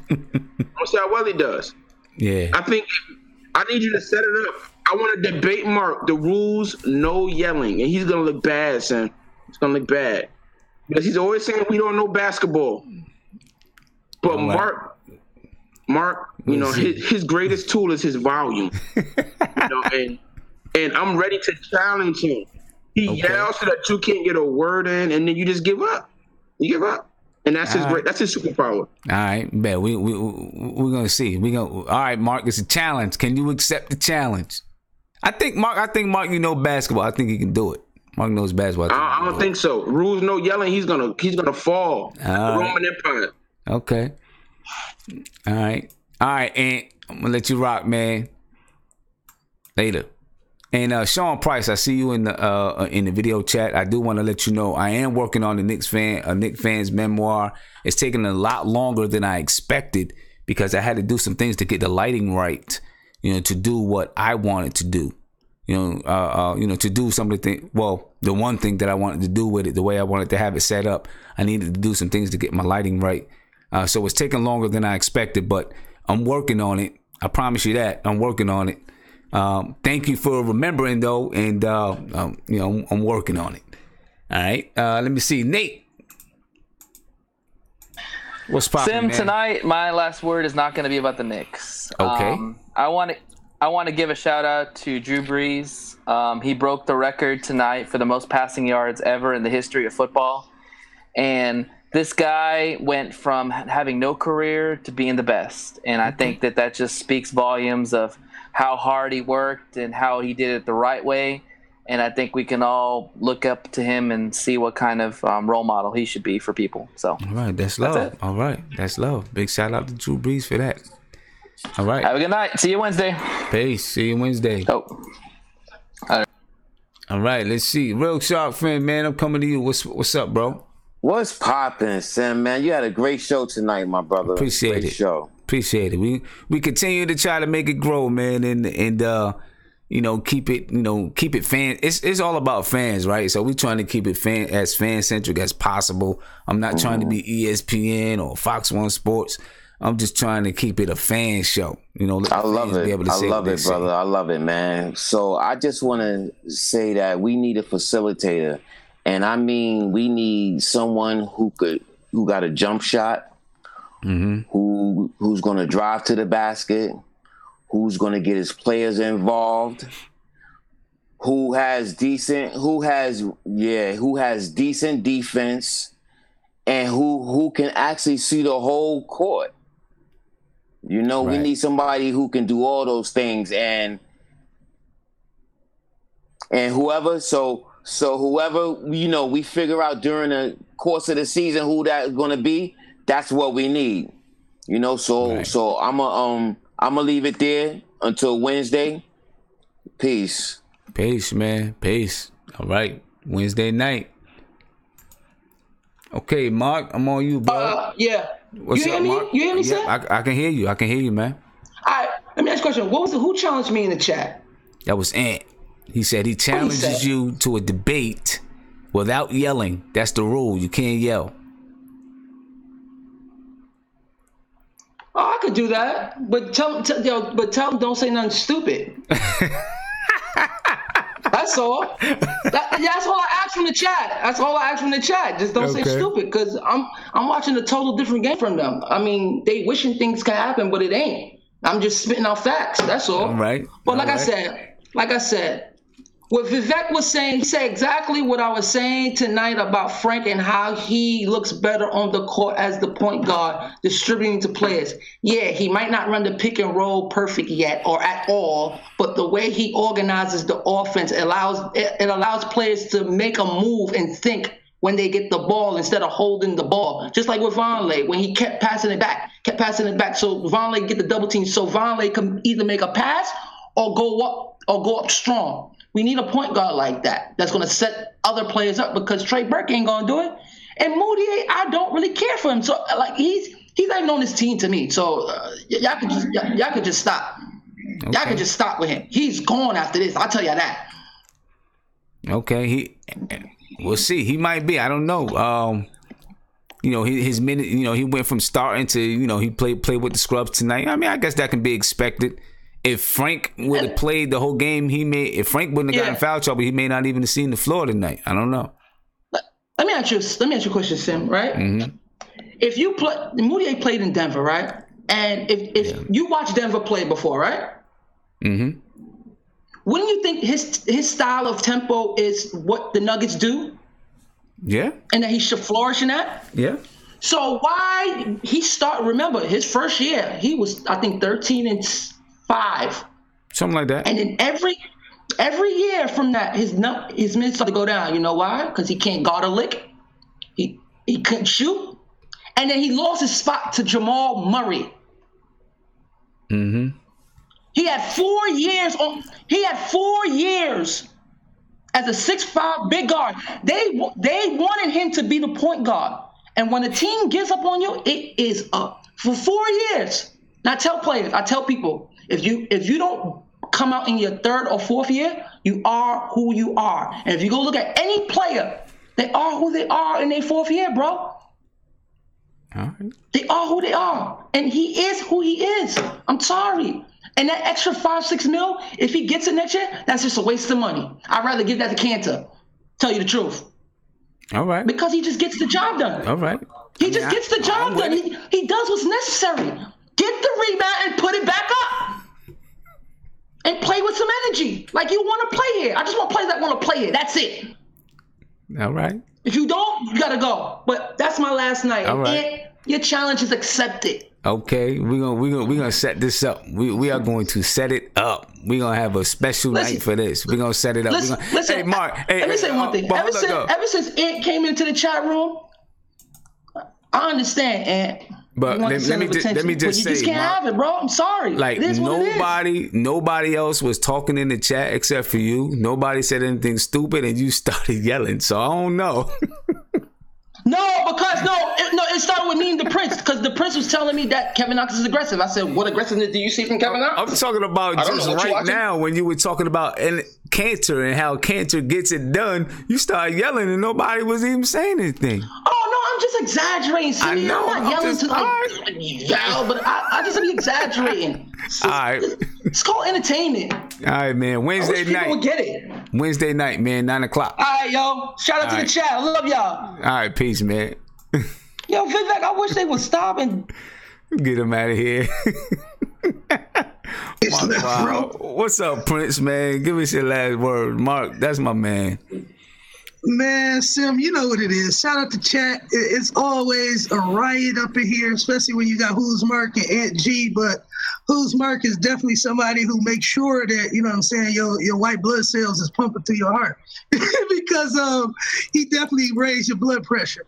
But going forward, like I said, Sim, I think you said something about it, and Shark Fin said it too. I truly believe, I think our point guard play is going to be what is going to help us win in the future and help us win now.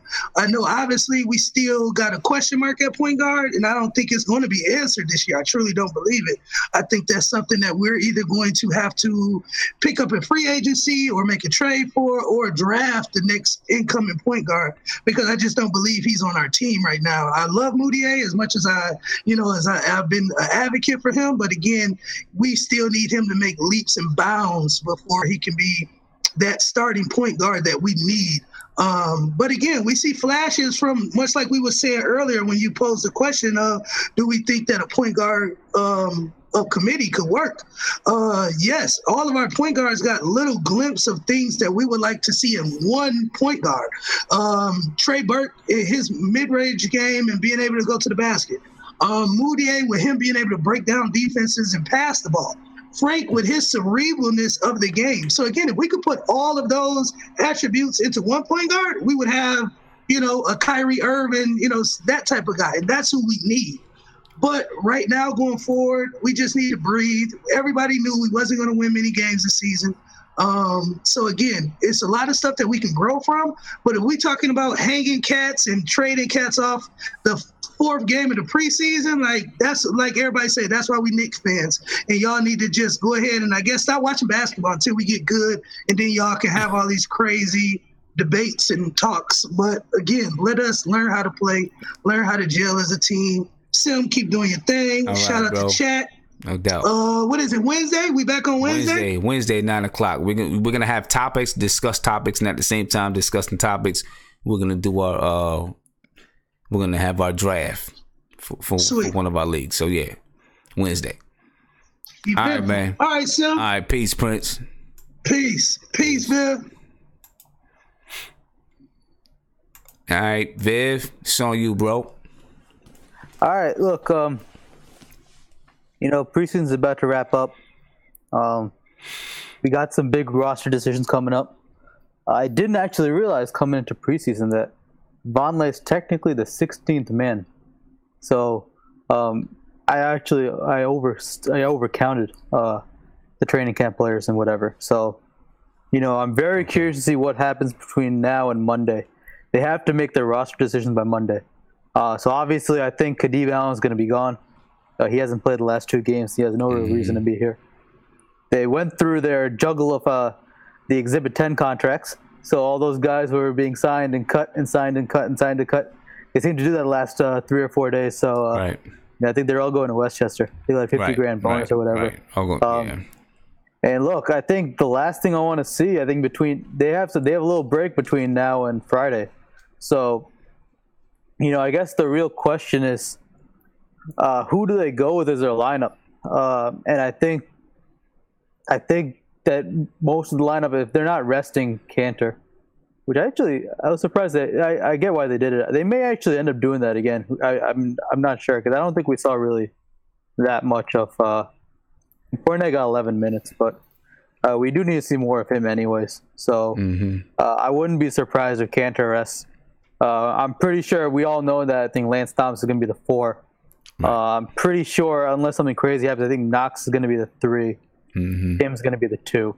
So, look, I think Frank has a good opportunity to be the starting point guard, and I think he'll get one more shot at it. But we'll see. Obviously, see what happens. But yeah, I mean. Like I said, I think the main overarching goal for these players going into this season and throughout the season is to understand how can they contribute when they're not scoring. And I think that, they've kind of gone through some of these lumps now. All these players, especially when they're trying to force buckets, they're not making any shots. So everyone needs to figure out how they can contribute on the offensive end and on the defensive end, even when they're not scoring. And I think one area that they can probably try to do is they can probably try to rebound the ball. They were out rebounded by 10 on the glass, and especially on the offensive glass, they're out rebounded by 10 as well. They gave up, I believe, 5 offensive boards to Thomas Bryant, who's a big. They gave up 3 to Porter, so I guess whoever is guarding Porter, I believe that's Knox. So that's going to be a key. Someone's got to box out properly, and I think that's. Knox has to continue to focus on boxing out all the young guys in general. Burke had no rebounds, which is kind of surprising. I can't even imagine that. Cornette got to grab more boards. We need to grab boards because all that defensive effort goes to naught if we can't grab rebounds.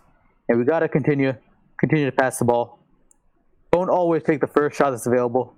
If you keep on passing the ball and you keep on moving the ball, and you keep on moving yourself, you're going to get a much easier and a much higher, a more efficient basket. So if you continue to do those things, game by game, play by play, quarter by quarter, you're gonna have a much better output on the floor. So I'm looking forward to that. Looking forward to the draft on Wednesday, and I'll see you Wednesday. All right, man. See you Wednesday. Looking forward to it. All right, Viv. All right. Peace, man. All right, peace.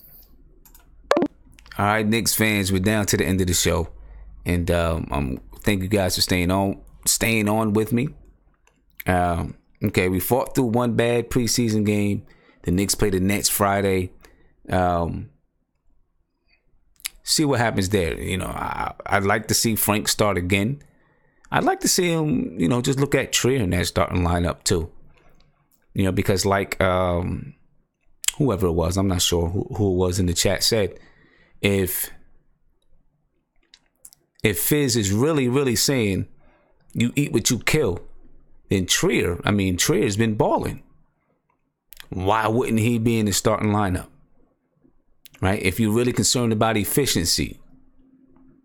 If Tim Hardaway continues, well, he played well tonight, but if he reverts backwards and begins to take bad shots and does those type of things, why wouldn't you replace him in the lineup until Timmy can get it that he has to play like this every night? And hopefully, listen, he said he wants to do it and he did it tonight. So hopefully he's really going to focus on it and stay with it. I hope he does. But Fizz, you said it, you live up to it, man. Live up to it. If you think that there's guys that's not giving it all, guys that's not playing, guys that's not putting it out there on the floor, playing the type of style that you want to play, then put in the guys that do it, So on that note, I'm out. Wednesday night, 9:00. We got the draft. I want you guys to be there. We're going to talk Knicks. Of course, we're going to talk Knicks while we're doing the draft. We'll obviously have some topics to talk about. My man Sean, who asked about Sean Price, who asked about the a Knicks fan's memoir. Just stay with it. I'm working on it. Like I said, I had to get my lighting right the way that I wanted it, and I got it there. So hopefully we have that done soon. And I definitely appreciate you guys being on. I am out for the night. Remember to check the website. So you can get into that Martin Luther King Day lounge and be peaceful, y'all. Have a good week. Good start to your week. Be peaceful. I'm out.